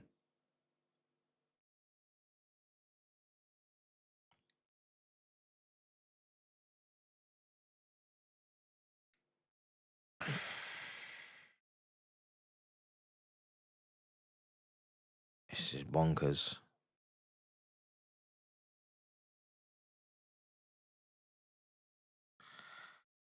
Yeah. Physically, they're coming for us. Physically, they're really stepping to us right now. I knew aerially we would have a problem, but I thought mobility-wise we would be able to get to things first. But they're winning all the second balls. They're moving. They're moving across this pitch in the midfield.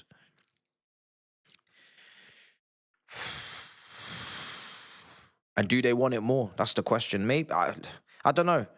But probably, I mean, it's pretty difficult to want it more than them. They're on the verge of going out of the competition if they don't win. That's the thing.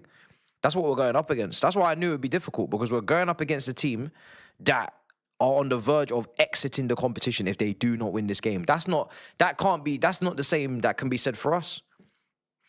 We don't want to play the extra games. We really don't. But they really want to play the extra games. They really want to play those games. You know what I mean? They want to be in the next round. And the motivation that they're coming with is levels. And yeah, they're just physically beating us up. They're beating us up. Oh, this is a real predicament. We need to get a point at least, guys. And do you know what's even more annoying? PSG and Newcastle are level. PSG and Newcastle are level. Which now does not help us. I mean, because we need to win to take advantage of a situation like that. They were both ahead of us, I believe, before the ball was kicked. So if they draw and we draw, that's 2 teams that are staying ahead of us. Conte's not good in Europe. And I was expecting to see some space in behind and us to be exploiting it, but we've not exploited anything. If they've got aging players, we've not exploited that. We've not exploited any sort of extra mobility, extra movement, extra pace, extra, youth. The youth is on our side. We've not taken advantage of that. There's no way they're younger than us. They're certainly significantly older than us. We've not taken advantage of any of those things. I mean, what substitutions can you make at halftime to fix that? Like I said, we didn't really deserve to be ahead anyway. So when they got the equalizer, you kind of had to be fair with them and say, do you know what? They deserve it. They've been playing they've been the better team. They're the ones putting the pressure on. They're the ones having the shots on target. And they're the ones pressing and making us give the ball away and lump it forward, which we clearly don't want to do. It's very obvious to me that we don't want to go long because we can't. Every time we go long, we lose the first ball or the second ball. And we're outnumbered 1-3 in the back 3 with João Pedro. So we don't win that ball. And when we don't win that ball, they get possession and they come straight back. So we don't want to go long. We want to play through. But we're struggling with that as well. We can't play through. And we're missing our best ball playing defender in that back three. Fofana isn't an elite level ball playing defender. Reece James is obviously playing wide, and Cucurella is not an elite level ball playing player either. He goes long a lot when he's pressed, as you're seeing. We're missing that kind of Levi Colwell kind of figure who's going to really take that risk and get it right. And that's what Maresca was struggling with all of the season so far. And maybe that's why he wanted the centre-back in the first place, you know, because of the ball playing ability back there is not what it needs to be. And that is one of the concerns alongside the lack of height that we have looking at this centre-back situation. Badiashile maybe comes into the team to take that responsibility, but he's also got a bozo moment in him as well. You look at him in the first half in the game at the weekend, he was poor. He was poor on the ball. So I'm not really trusting him like that. So, yeah, we're struggling. And maybe now, system-wise, you got to tweak it because it's not worked. It's not worked. But why Højlund's got the space on the near post to make that run is criminal. You can't let a striker like Højlund have that space to run at the near post and make that shot connect like that. It's just that's just wild. That's just wild. You can't have that. You actually can't have that. So yeah, that's poor defending, man. The first goal, both the goals are poor defending. The first goal we got twist up.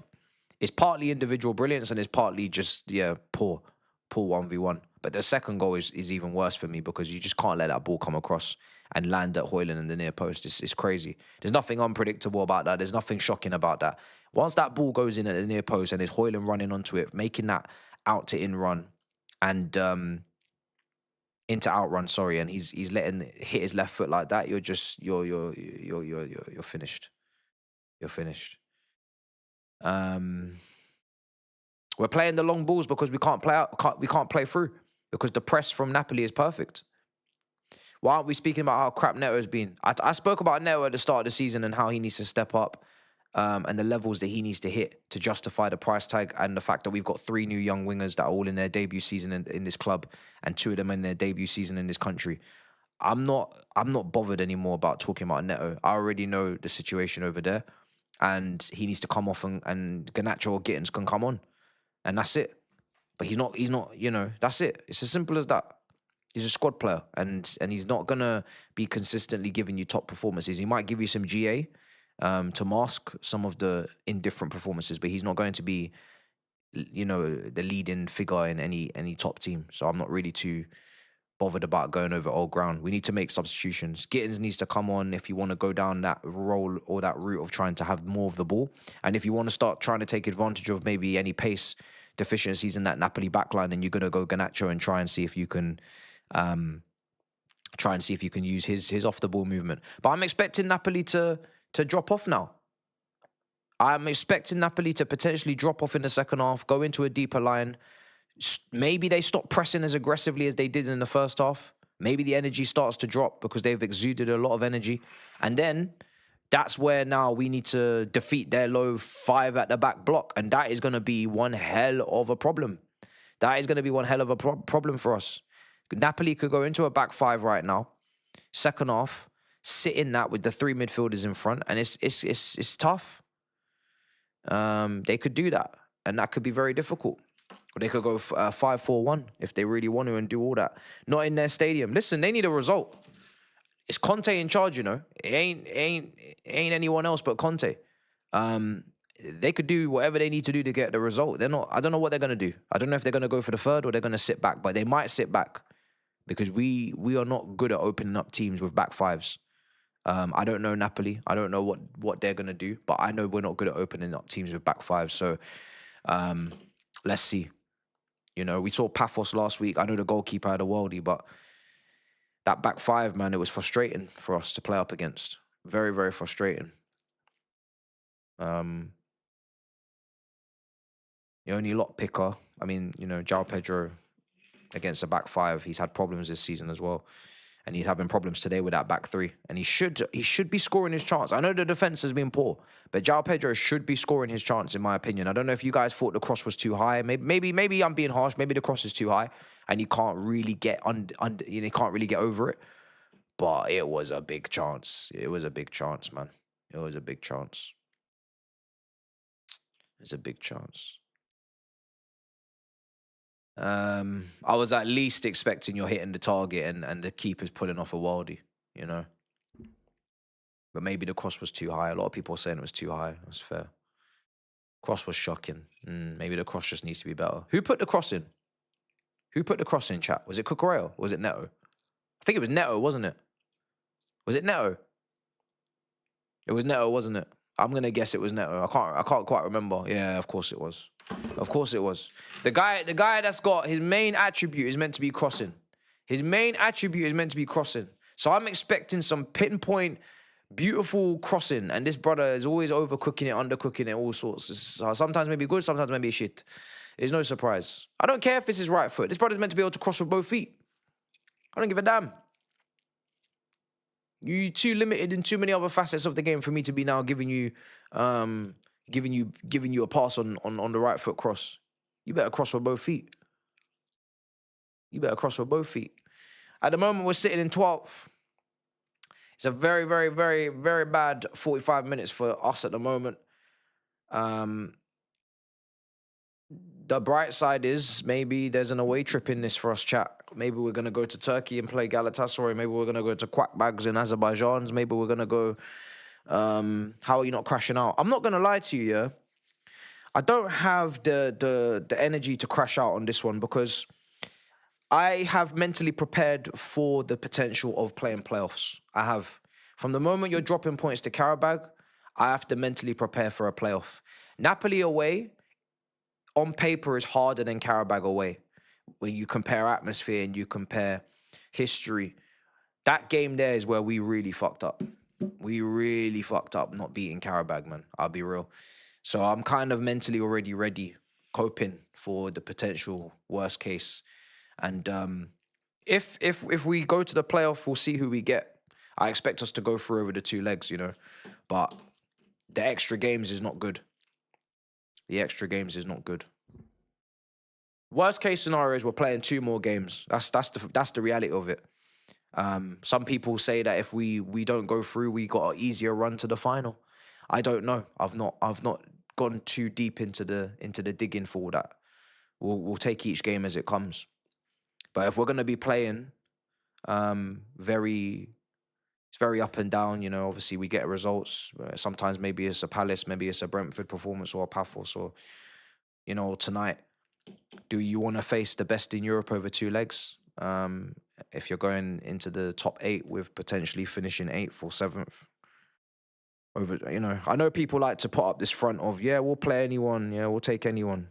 I'm not always on that. I'm very happy to get the easy route. I'll be real. I'm very happy to take this Champions League all the way to the final, playing the shittest teams along the way.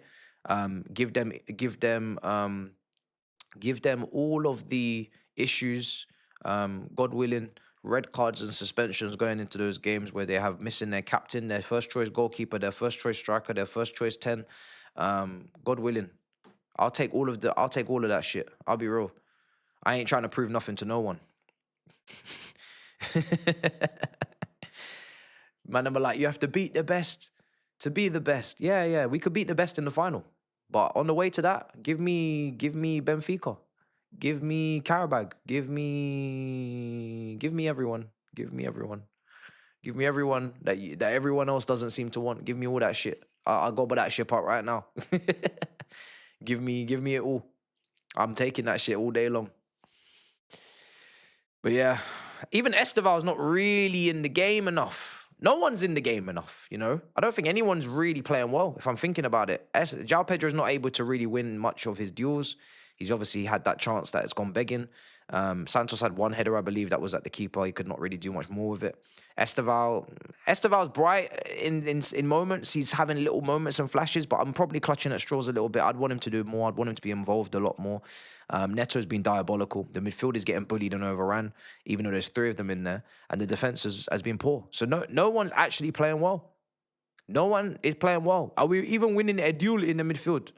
Are we even winning a single duel? Are we winning some sort of duel in that midfield? We seem to be getting absolutely bullied in that midfield and outrun.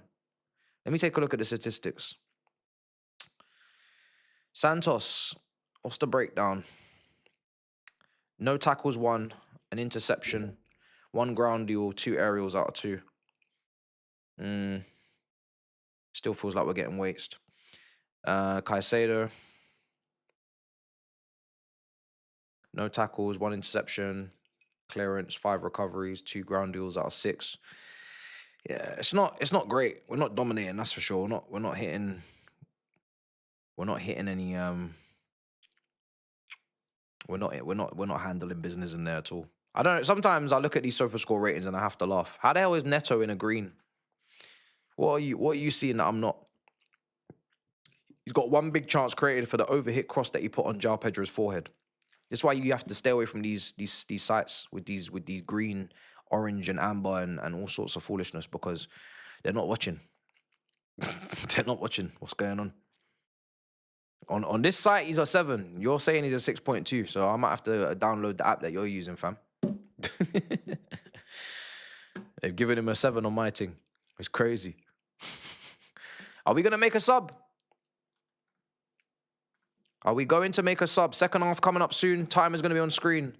Are we going to get... We need to make a halftime sub, surely. Minimum 1, maybe even 2. Because the system's got to change. And some of the personnel needs to change as well. But I'm a bit concerned. Because the fight, the graft and the drive that I'm seeing from Napoli, I don't see us matching that right now. And I don't know how we're gonna find that inner burning desire to overturn this, because they are moving like it's life or death today. They are moving like it's life or death. And you know, Conte, in terms of motivation, I'm not trying to, pile on, but Liam Rossini isn't Antonio Conte when it comes to threatening people, when it comes to threatening players' lives. Like, Conte will literally, he will put you in a blender in that dressing room if you don't perform. Whereas Liam Rossini, he'll probably call you world class, you know what I'm saying, and tell you, you know what I mean, you're playing brilliantly. So I don't know. I know Liam's had a few shouting matches in previous clips and stuff, but Conte is far more intimidating, that's for sure. So let's see what he can do. This is an opportunity to see what he can do when there's a deficit, and he needs to spark some life into this team. It's a big moment for him.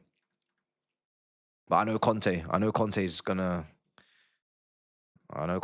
cause problems back there.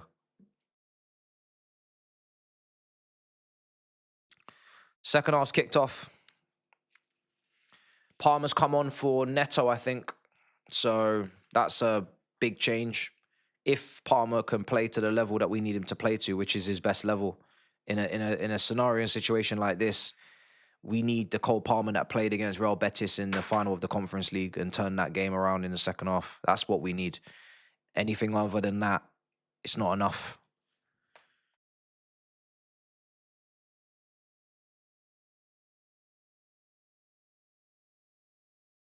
But I'm trying to figure out what's going on. Esteval's on the left, Palmer's on the right. It seems like the same system. Esteval's gone over to Neto's position.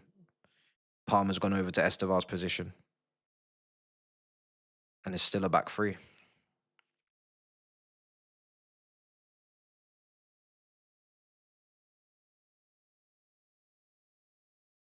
Oh, brother.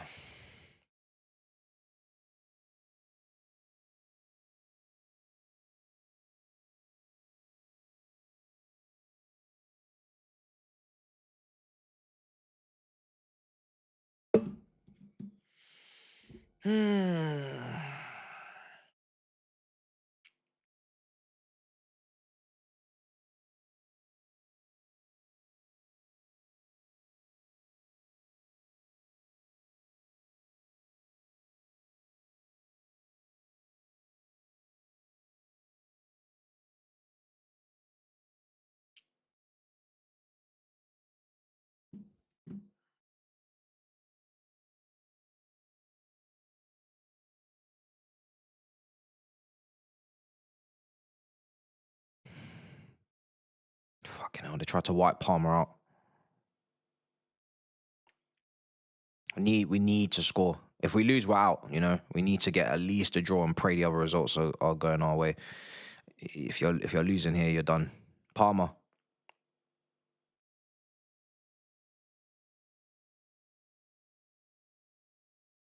There's a lot of time on the clock, so need to make shit happen.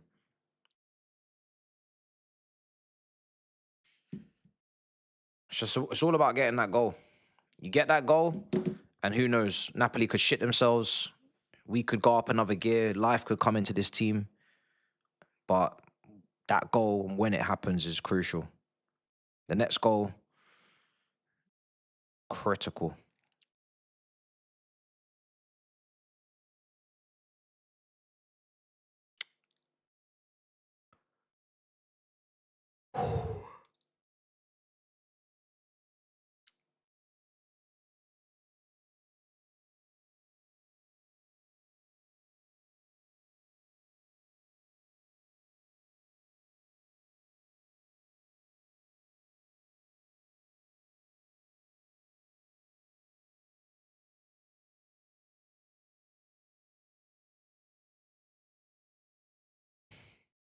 João Pedro, good play.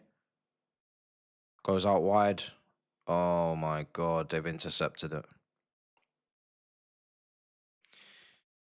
Oh my goodness.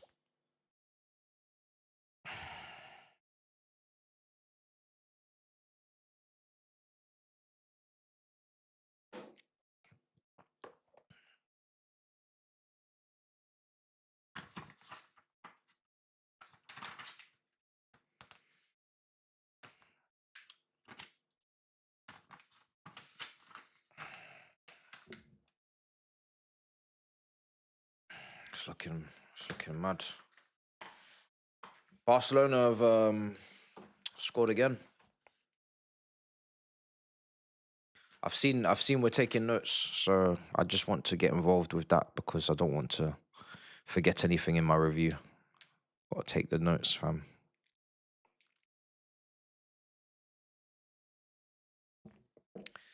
I got a new notepad. I actually ordered one. It's a Chelsea one as well. It's no coincidence. So, yeah, we're good. We got the notes. It's fine. The notes will be taken. It will all be documented. It will all be documented. So, we're not skipping out on that. I'll tell you that. I'm not skipping out on that at all. Spurs are 1-0 up. Fucking hell, this is getting grim. Spurs are 1-0 up. This is getting grim.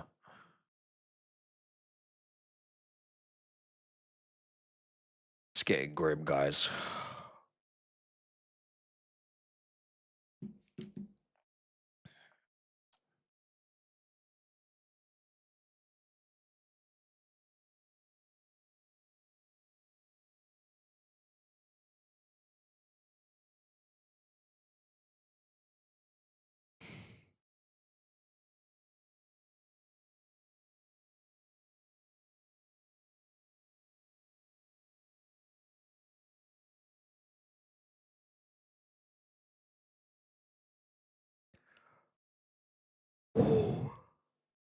Oh shit.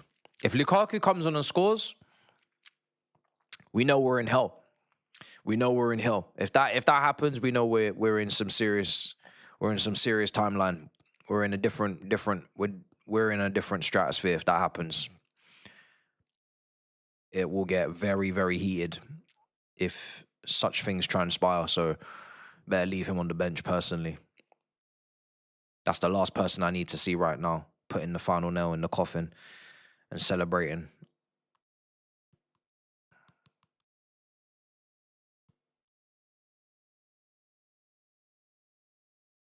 Enzo's just played the ball on the floor.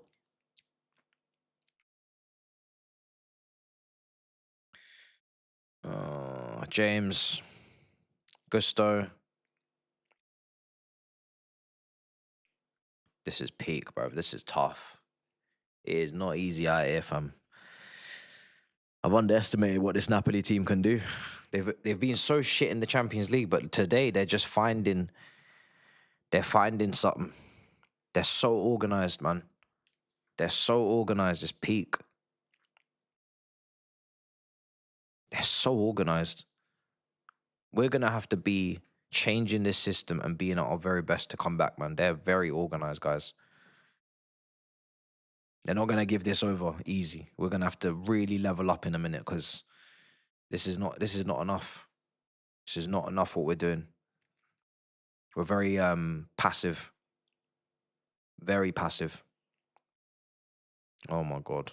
3-1 and it will be. Oh, my days. Oh, my brother. Got Hoyland bopping it now. Blood clot. Bomba fire.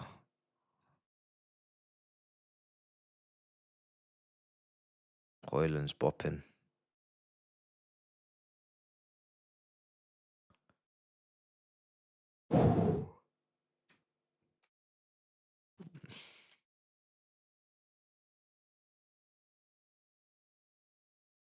"53 minutes gone."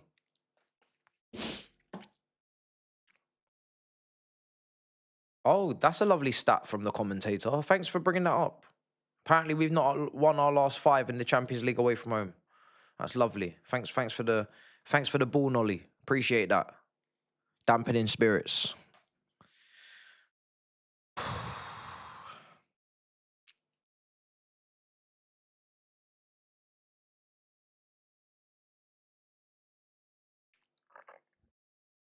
Ooh. I'm gonna die here.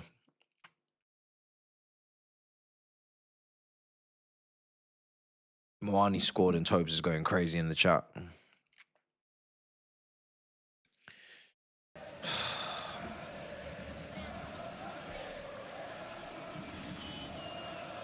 a far happier player here, doesn't he, playing for Napoli than he did when he was wearing the shirt of Manchester United. I'm tired. Still only on loan. In normal circumstances, I would go to sleep, but we got a watch along to do. Yes, It's a shame.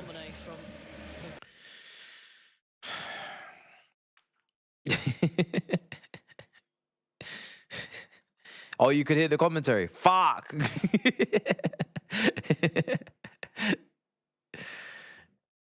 I'm so tired, bruv.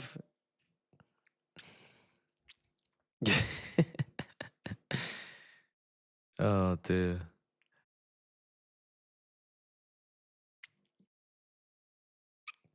Let me even actually fix that whilst I can.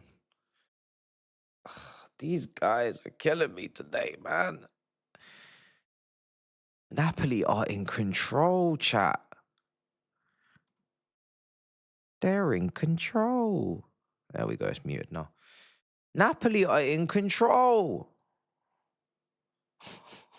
They look so comfortable. They didn't quite get that one right. They look so comfortable, guys.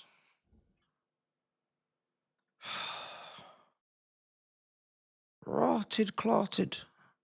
Rotted. Bro. That's to show the screen. You're bugging. They are comfy. You could still hear it. Oh, I don't know what's going on then. We heard it. Really? I don't know what's going on. But yeah, this is brazy, man. Oh, I know why. I had both of them on. Bro, I was moving mad today, man. I fixed it now, chat. You won't be able to hear it now. Let me know if you can hear it. You can't hear it now.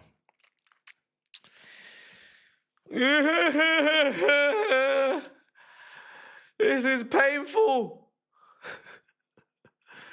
Oh, Jesus. Gee willikins, bruv. We look so lifeless. We look so drained. We look like shit. Time's moving so fast as well. The game is flying by right now. Flying by. We're not having any shots. We're not having any chances. We can't create anything. We can't even get into their half and put it on them. It's just, we're losing the battle. We're losing the battle. It's dark. I can't lie. I don't want to play these men again over 2 legs. Because Conte is moving like he wants to do something in Europe for once. I don't know what he's doing. He needs to chill. This is not his thing.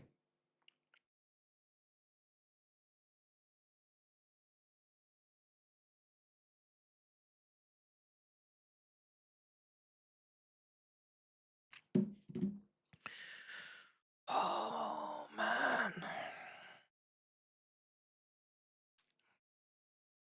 57 minutes gone. And I kid you not, we have not had a shot on goal or any good period of play for a very long time, if at all, in this game. They have just bopped it. They have bopped it and been aggressive on and off the ball, press and in midfield, and they're creating chances. And the keeper's having to make saves. It's from a Napoli point of view, it is the perfect performance. The goal we have scored has been a penalty from a handball, and that's it. Like, they are having the perfect performance. We can't even get the ball. When we do have the ball, we can't do nothing with it. Santos has come off now. Gittins is on. Chalaba's on. I need a drink, and I'm not sure what type of drink. It's getting dark. These substitutions better work. Because, boy, I've seen enough. Something's got to change. Something's got to change. I'm glad Gittins has come on. Because I don't think Garnacho is necessarily the answer right now. He would have been a good option, if we were winning and we needed to take advantage of the space they leave behind. But right now, we need to get people that can put control on this ball and make things happen. And I think him, Esteval and Palmer, surely, that is our most creative set of attackers out there right now. João Pedro, Gittins, Palmer, and Esteval in terms of technical level, maybe. So if we can't start creating chances with that front four, we're finished. We're absolutely finished. People are saying this is a Delap game. Why? Why do you guys think it's a Delap game? Is it just because João Pedro's not playing well? What's Delap going to come on and do? I want to know. I'm not even knocking the idea, but I just want to know what he's going to come on in and do.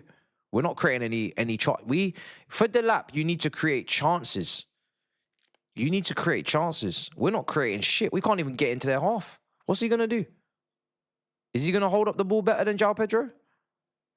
I'm not sure about that. What's he going to do? What is he going to do? Seriously, win duels against the back three.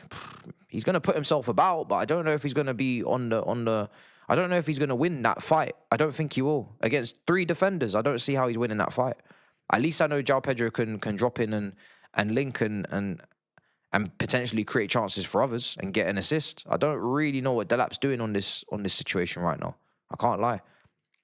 Because he's still young, so his physical level still isn't. Oh!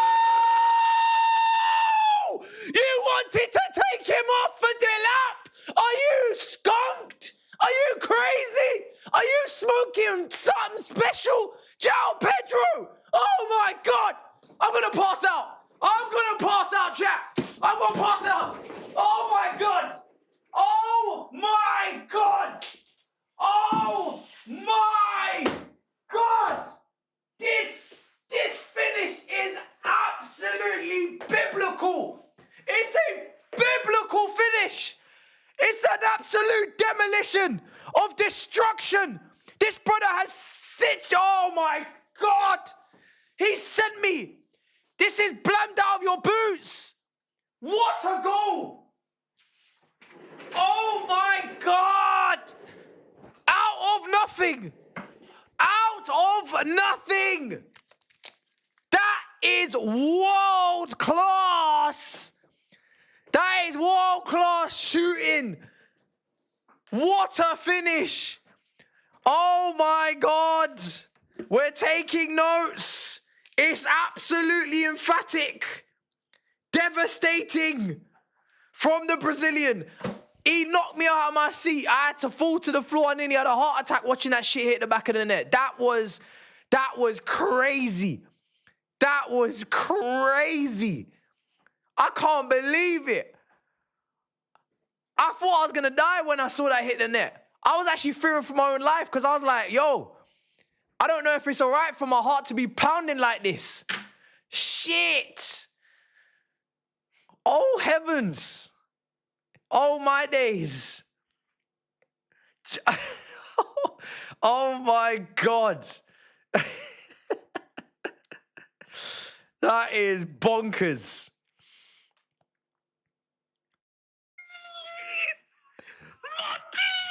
I nearly had a heart attack. Oh, that is bonkers, man. That is bonkers. Oh, that is crazy work. That is crazy work.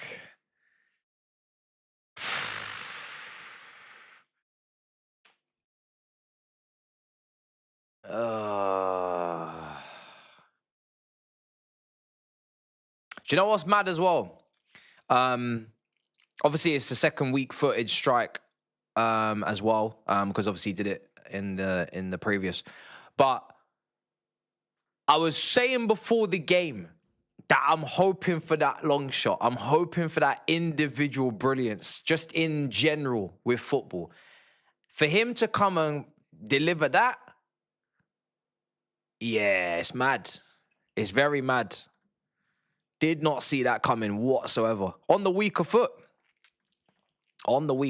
Did not see that coming. That was mad. I'm still shocked. Hopefully it kicks us on now to go and win this game. I think we need to forget the fact that a draw could be enough. I think you just need to win and put it in your own hands. If you win, surely that's got to be enough, and you don't have to worry about goal difference because others have not all won, you know? Oh, man, that's what I love. This is why we watch the sport, for goals like that. I know people, this is why I say not all goals are equal, you know. I won't forget that strike for a long time. Not all goals are equal. That goal will live long in the memory if we can turn this around and win this game. That goal was nuts, man. That goal was crazy, man. I'll be yapping about that for the next 5 minutes if I'm not careful. That goal was crazy.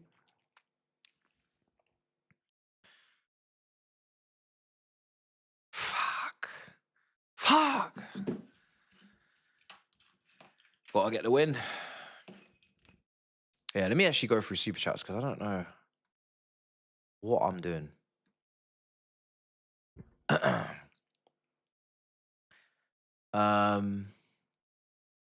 Go on, hit that one.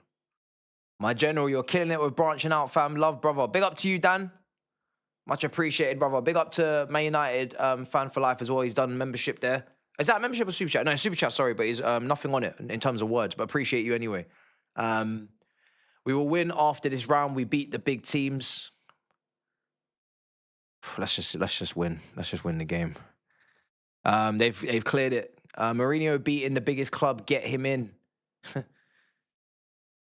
I don't think Mourinho wants to manage this under these circumstances, and I don't think he's for the top level anymore. So that's just a lot of nostalgia, I think, kicking in for you, brother. I'm gonna have to disagree.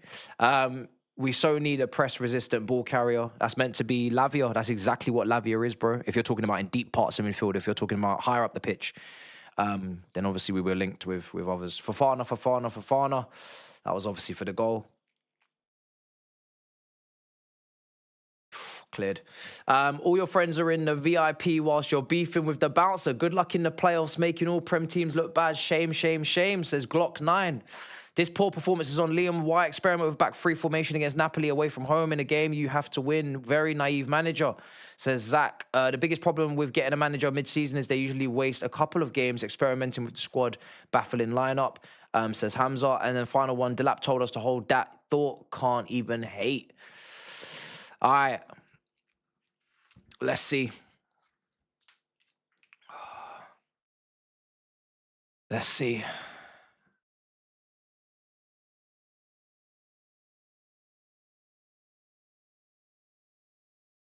Let's see. Where are we now? We're probably not in the top 8, are we? There's a lot of teams. No, we're 10th. We need to win, guys. We need to win. There's too much fuckery going on. That PSG draw is a problem. PSG needs to score against Newcastle for a start. If they draw that game, that's a problem. We need someone to lose that game. That cannot end in a draw. So someone needs to lose that game for a start. So PSG need to score. Real Madrid are currently losing to Benfica, and they're still ahead of us. Man City are going to beat Galatasaray. And Barcelona, I fully expect and will go on to beat Copenhagen as well. Tottenham are beating Frankfurt. Sporting Lisbon are 2-2 with Bilbao, but they're still behind us. There's a lot of teams. Yeah, it's getting dark. It's getting mad. It's getting nervy. Maybe just win. Facts. Maybe just win our game, and then we don't have to talk about all this other hypotheticals. We just need to win our game, and then we don't have a problem. Win, and you have no problem. What, I can't believe you have no problem. So let's do it. Let's see what we can do. It's Caicedo. I'm seeing a little bit more space now. Maybe Napoli are starting to get a little bit more tired. I don't think their press is as strong as it was in the first half, guys. The press seems to be dropping off just a little bit. The build-up looks a little bit easier for us now. I don't know if I'm reading too much into this passage of play, but I feel like Napoli, could they really sustain those physical levels throughout the whole game? Maybe not. Hopefully not. Let's see. But the way I'm looking at it now, the way I'm looking at them jogging, they don't really want to be pressing right now. I can see it in their faces. They don't really want to be pressing. Should be able to play through this. If we can't play through this, half-baked press, we got a problem. But Napoli on the wall on the right. Napoli coming forward. Napoli, oi, that's a big challenge, Chalobah. Ooh, that's problems.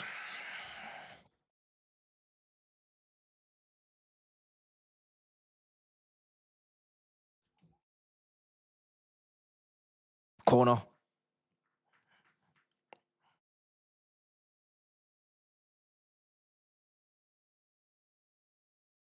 Ball in.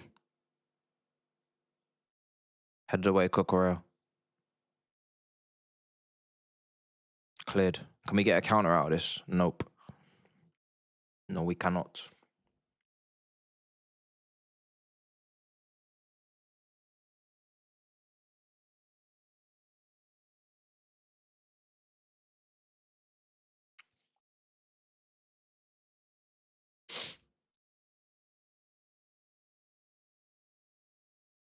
$20 minutes to go.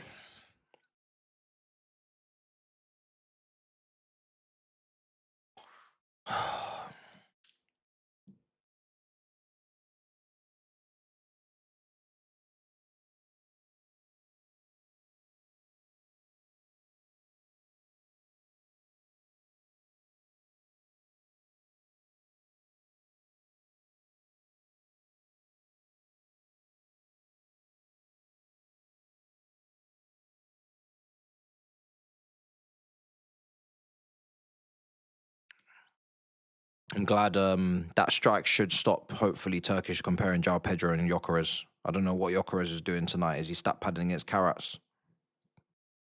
Yeah, he scored today as well. There's no way it was better than that goal, I say that.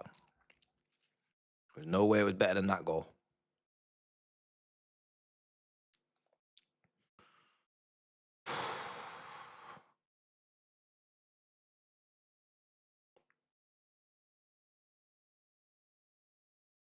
Here's Caicedo.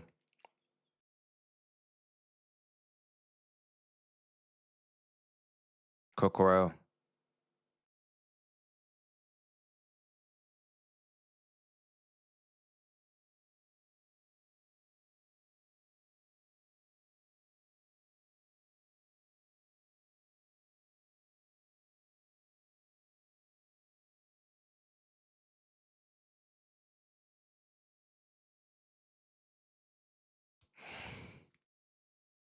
Sanchez going to go long. Gittins, good touch.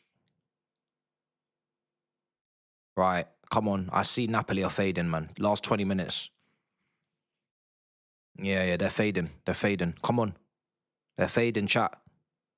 This is where we need to step it on and get this winner. They're fading. The energy levels are dipping. The Serie A syndrome is clicking in. The old man in them is coming. What kind of touch is that? Let's go, man. Come on. Yeah, come on. They don't want to do this press anymore. I can see it in their faces. They don't want to press, man. They're done pressing. They do not want to press. This is half-baked, this press now. I can smell it. I can smell something in the kitchen, guys. They don't want to press no more. Bro, they got injuries as well. I don't even, bro. Napoli have injuries. And currently the draw is not good enough. They're outside the top 24, so they have to push to win as well. I don't know if they know that. I'm sure they do. Currently Napoli are 27th, so this scoreline doesn't suit anybody. So both teams need to go and get the winner. Both teams need to go and get the winner. So right now, Napoli, they're going to keep coming out because they need to get the winner. They've got David Neves missing. De Bruyne's missing. Bare players are missing. Milinkovic-Savic is missing. Nguissa's missing. Romanami is missing. Gilmore. Bare players, man. They've got a lot of injuries. It's a straight shootout, guys. Last 15 minutes. This don't suit anybody. We're not in the top 8 and they're not in the top 24. Let's see who wins the shootout. Palmer. Go on. Oh, the wrong way. Could you not have carried on going that way? Oh, man. Straight shootout, chat. Last 15, 18 minutes. This is it. Both teams need to win. I'm expecting to see all-out attacking football from everybody involved. Let's end this on a high. Let's leave it all on the line, man. Let's leave it all on the line, chat. Leave it all on the line. That's it. The consequences are far stronger for them, but leave it all out on the line now. You've got nothing to lose. We have nothing to lose. A draw, we're not going through to the automatics. So we may as well risk losing to win. There's literally no point getting a point. I want to see fireworks now. I want to see fireworks, chat. I want carnage. I want all the violence. I want all the smoke.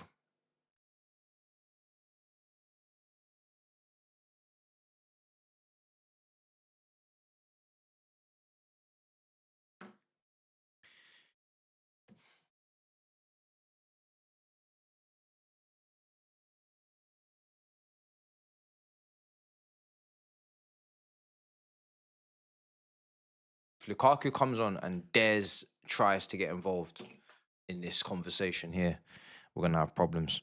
Tottenham have taken a second goal in Germany to make it 2-0 and put themselves in the last round of 16. With that, they will be in the top 8.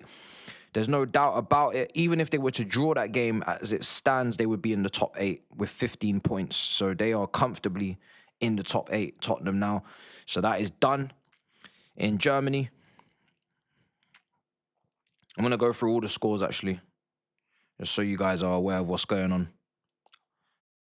Atalanta, who were relevant to us before kickoff on the same points, are losing to USG. Sporting Lisbon, 2-2 of Athletic Bilbao. Just going through who's relevant. Atletico Madrid, who were relevant before the game, are losing 2-1 at home to Bodo Glimt. Like I said, with Tottenham, Real Madrid are losing 3-2, who are relevant to us, losing 3-2 against Benfica. Man City, who are relevant to us before the game, are beating Galatasaray 2-0. PSG and Newcastle relevant, 1-1 draw currently. Barcelona, who are relevant, 3-1 lead against Copenhagen. And that is all the relevant teams. Dortmund 0-0 with Inter. Liverpool smoking Karabag 5-0.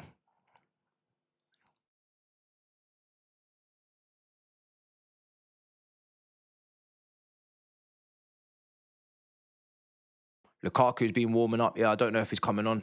I don't know why Napoli are wasting time because they need to win. So that doesn't make no sense if they're wasting time. They need to win the game. They need to win the game. Yeah, Inter Milan 0-0 against Dortmund. No goals. Inter Milan still 12th.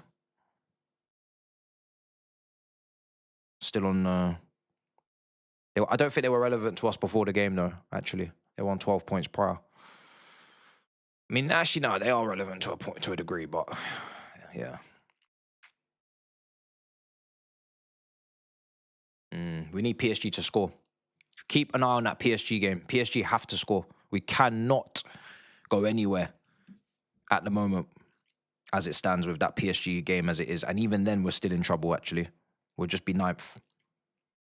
Real Madrid are already losing, so there's nothing more that can be done. Barcelona are going to win. Man City are going to win. And Tottenham are going to win. So, yeah, we're cooked. We actually have to win the game. We're cooked. All those games are done. So unless we win this game, we're finished. And actually, there's a point to be made that we need to win the game and that needs to stay as a draw. So we go above both teams and go up into 8th. I think if PSG score and we score, we'll be behind them on goal difference. And we'll be behind Newcastle on goal difference if Newcastle score. So we actually need PSG and Newcastle to stay as a draw and we need to score. If we score and anyone gets a winner in that game, we're finished. Oh, Inter Milan have scored. Oh, shit. Inter Milan have scored. 1-0 in Germany. They're up to 8th. I actually thought they were irrelevant. They're not. They just went up to 8th and just kicked PSG and Newcastle out. And you know what's bad about that? That means both of them teams are going to know it. And they're going to go even madder in the last 10 minutes. The two teams that we need to draw so we can win and go ahead of both of them now know they need to score. It's getting peak out here. We need to score, man. This is crazy work. This is crazy work. Inter Milan, 1-0 lead, goal. Potentially they're going to go through automatically. Inter Milan. Chalaba. 10 minutes. Keep an eye on the games. PSG and... I'm actually going to get up a second tab. It's getting to that point. I need to see what's going on in PSG and Newcastle. That's going to get some attention. I'm watching both. I need to know what's going on. PSG, last 10 minutes, 1-1, coming forward.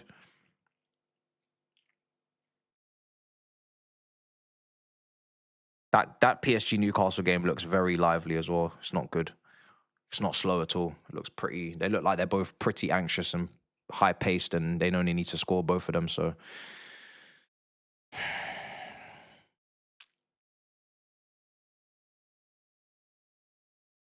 So I've got PSG Newcastle up and I've got Chelsea Napoli up. Let's see what happens.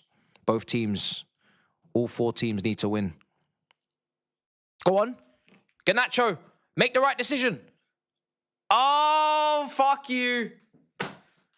Oh, my days. He's offside anyway. He's well off. He's off.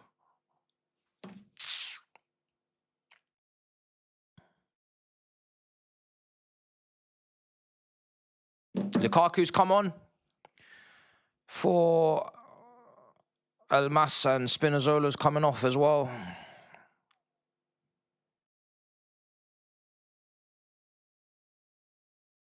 Oh, this is going to be fun.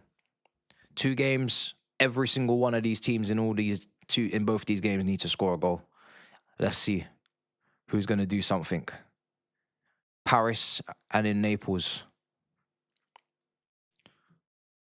This is fascinating. Enzo. Go on. João Pedro. Garnacho. Just go in alone. Go in alone. Yes!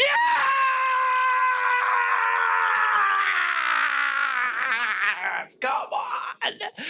Napoli have been defeated. defeated as it stands by João Pedro.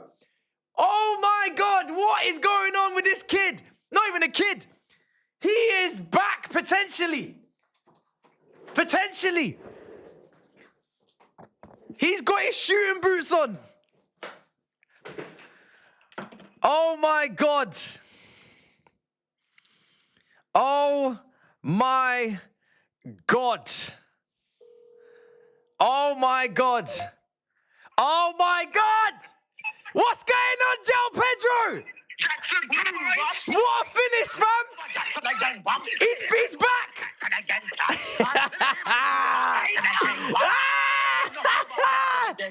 don't want to hear nothing about Jackson again, bro. Facts! This that, bro. Yeah? You get me? Pedro! Talk!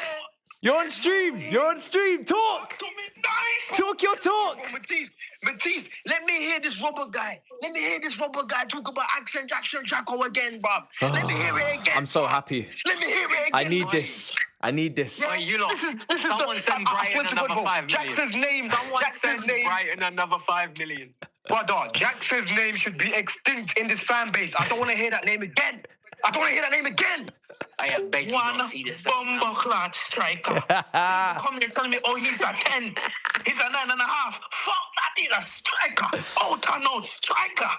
I said this time again. Put a what's this, creator 12 behind goals him already? and he will finish.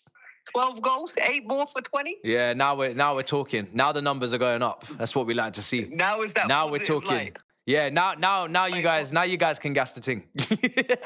Okay. I'm going to be on a madness. In my opinion, he's dropped the stinker, walking away with 2 assists. That's nuts. Listen, that's the point. He's done his job. Ball, back of the net, win us the game. That's all I asked for. Yeah. That was both the bro. That left foot long shot earlier. I nearly lost my life.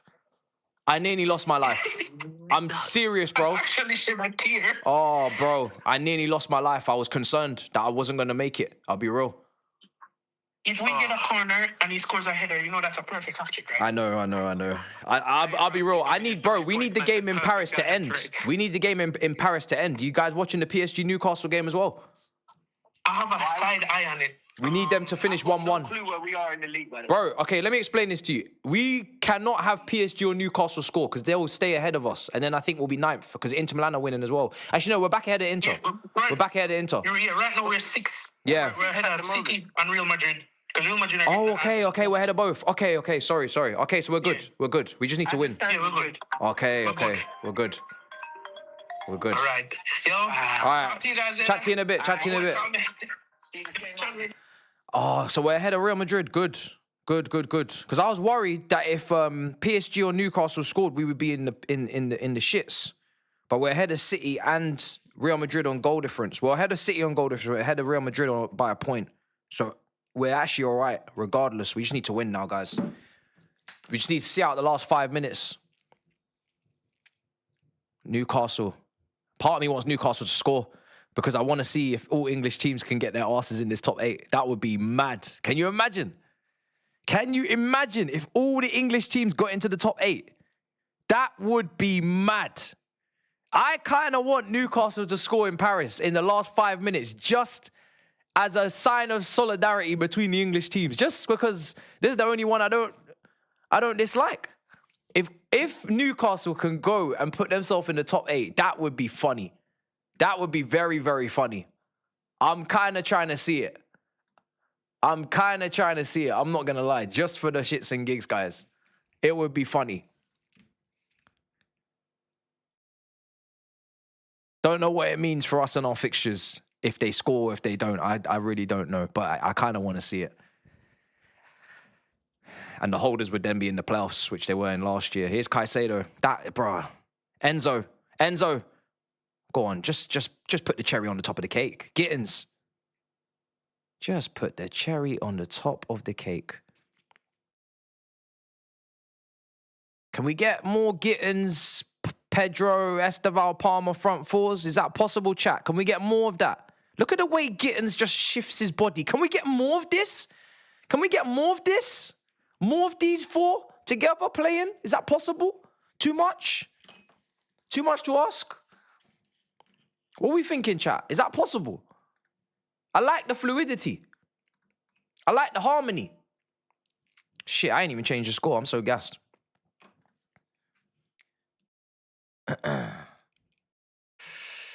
Oh, damn. See, but if I change the chat, you man are going to tell me I jinxed it. You jinxed it. You shouldn't have changed the chat. You should have left it how it was until we won the game, actually, for real. You jinxed it.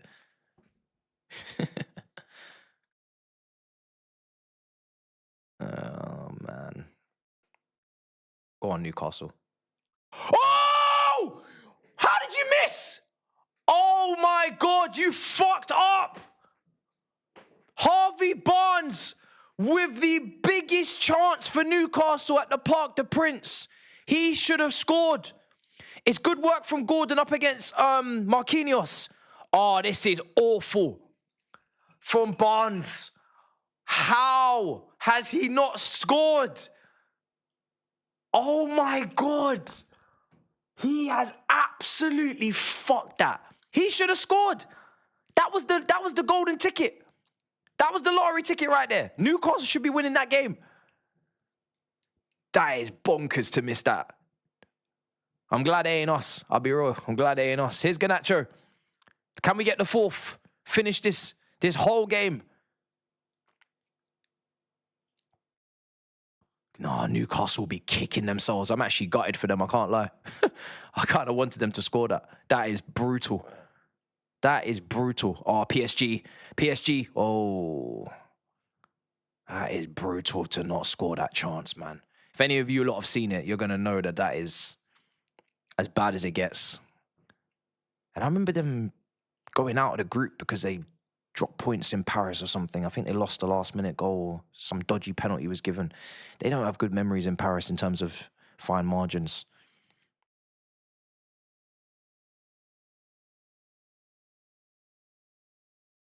Substitution. You can hear Liam Rossini barking instructions or asking if his players are okay. Badia Shaw's coming on for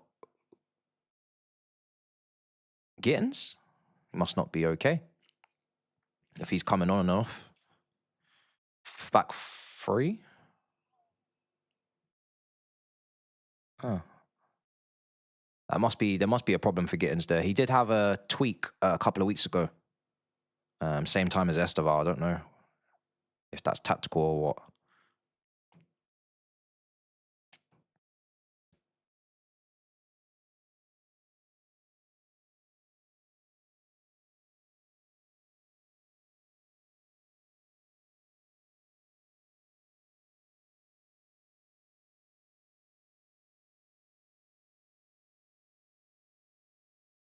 Do you know what? Any means necessary, get a result. I don't care. Players gonna just have to hold that. If he's had to come on and come straight back off because of the shape and the changes tactically, then that's what it is. We need to win the game. Ain't got time to be leaving players out on there just because. Cucurella, touch loose. Fuck.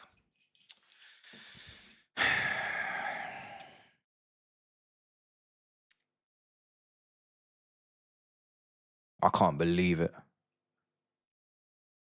2-1, bro. It was looking peak, guys, but we've managed to bring it back, potentially. But we've got a free kick to defend. PSG are still attacking as well. Please just see this out, man.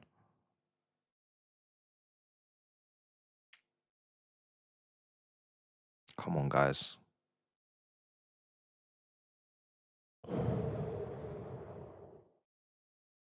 Ooh. Well done, James. Got to see this out.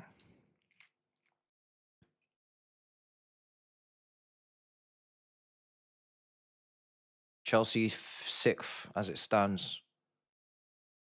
Any goal conceded and we're out of that top 8 immediately. So there's no room for error now. It's going to end with however we end it. PSG are doing their thing. Oh, shit. Nah. They're running out of time, PSG.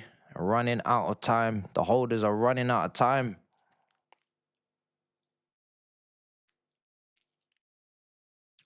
Three minutes left for us.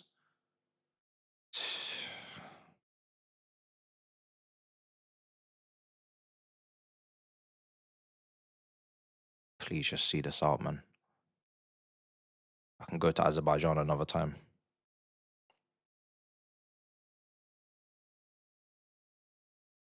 I'll just go there for the Formula One instead. You don't need to go into this playoff thing.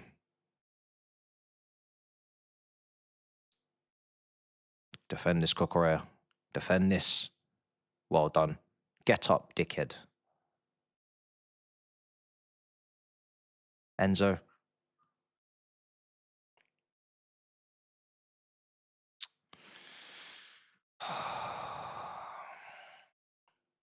This will be 5 wins in 6 for Liam Rossinho. It wasn't looking like it would be that at half time, but the second half performance has been a lot better. I think the changes and also the energy levels for them, they haven't been able to sustain, but let's see if we're going to finish this off. Cut back. What a save from Sanchez, Lukaku. Oh my God, that was the moment. Oh man. Lukaku, of all people as well. Pain. If that had gone in. Got to survive.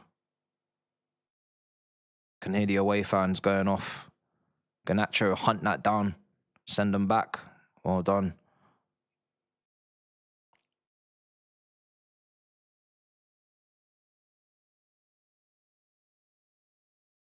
Napoli, they're going to have probably one more bite at the cherry here. 1 minute left. Newcastle actually are trying to get the ball forward against PSG. It's offside or foul. You can really hear the away fans. It's nice. Here's Garnacho. Go on, run. Come on. Come on, guys. We're nearly there. It's a big win, man. I told you this ain't going to be easy, chat, but I said we're going to win the game. A lot of people are saying, sack me, sack this. Shut the fuck up. We're going to win. Never doubt us. We're responding under the pressure. If you're not going to be with us in the hard times, don't be with us in the good times. I don't want to hear no yippee yappa.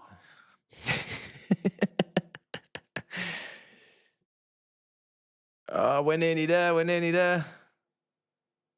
Look, this Iceman. I'm unmodding you. Just for that, yeah, I've caught you. I've caught you. Iceman has been officially removed as standard moderator, guys. Announcement, breaking news here for all concerned. Iceman has officially been removed as standard moderator at full time because he tried to even juju us with a Lukaku goal. That's unacceptable. We ain't going to put up with it. You're going to have to hold that, mate, yeah? 3-2 win. Chelsea have beaten Napoli. Lukaku in the mud. We're not going to have any mods who are meant to be Chelsea fans disguised as ops. If you're an op, you got to make it abundantly clear. Yeah, it ain't a dictatorship. Hold that, mate. Welcome. Welcome to North Korea, brother, yeah? This is where it is. You're not going to be doing that, mate, yeah? We're done. And in fact, we might even replace you on your head top right now because I'm in a good mood. I'm in a good mood. I'm in a good mood. Full time. Full time. Up the Chelsea indeed. Big win. They're calling me Mad John Un in the chat. It's getting dark.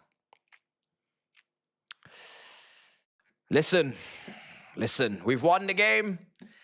Well, I'm going to go through the super chats, but I got to get to this review, man. I'm buzzing. João Pedro.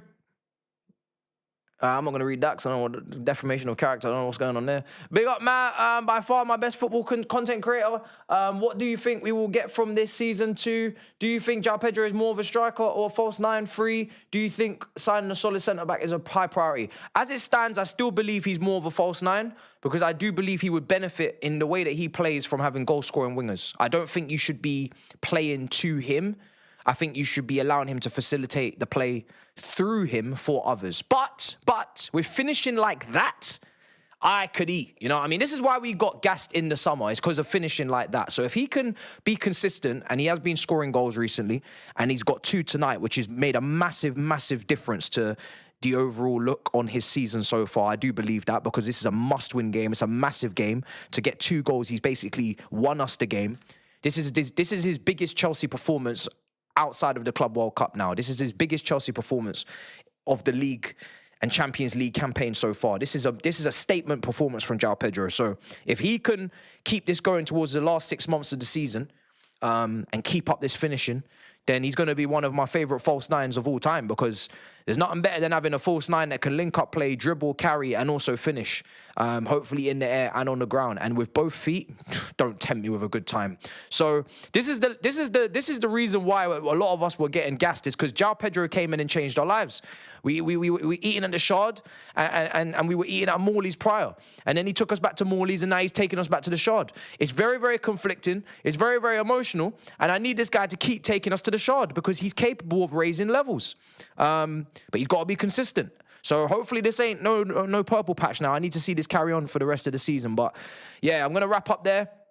It's been an incredible watch along. It's been very emotional. A manager who adapts mid-game. Give me more. Big up to you, brother.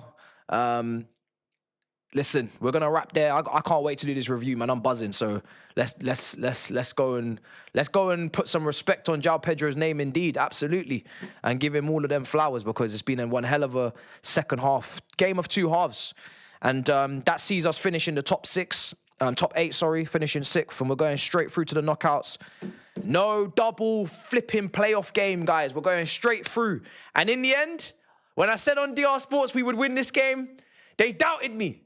They questioned me. I questioned myself at halftime, but we prevail. Anyone who predicted a win in the poll, we prevail. We have seen the light. We have seen the days, the better days. We've made it out the other side. So we move. And Real Madrid, I think they finished 9th, because they just conceded. They lost to Benfica. So I don't know. Yeah, it's peak for them. Hold that. So yeah. All right, we're going to wrap there. Guys, until next time, big up your damn selves in a bit, people. Peace.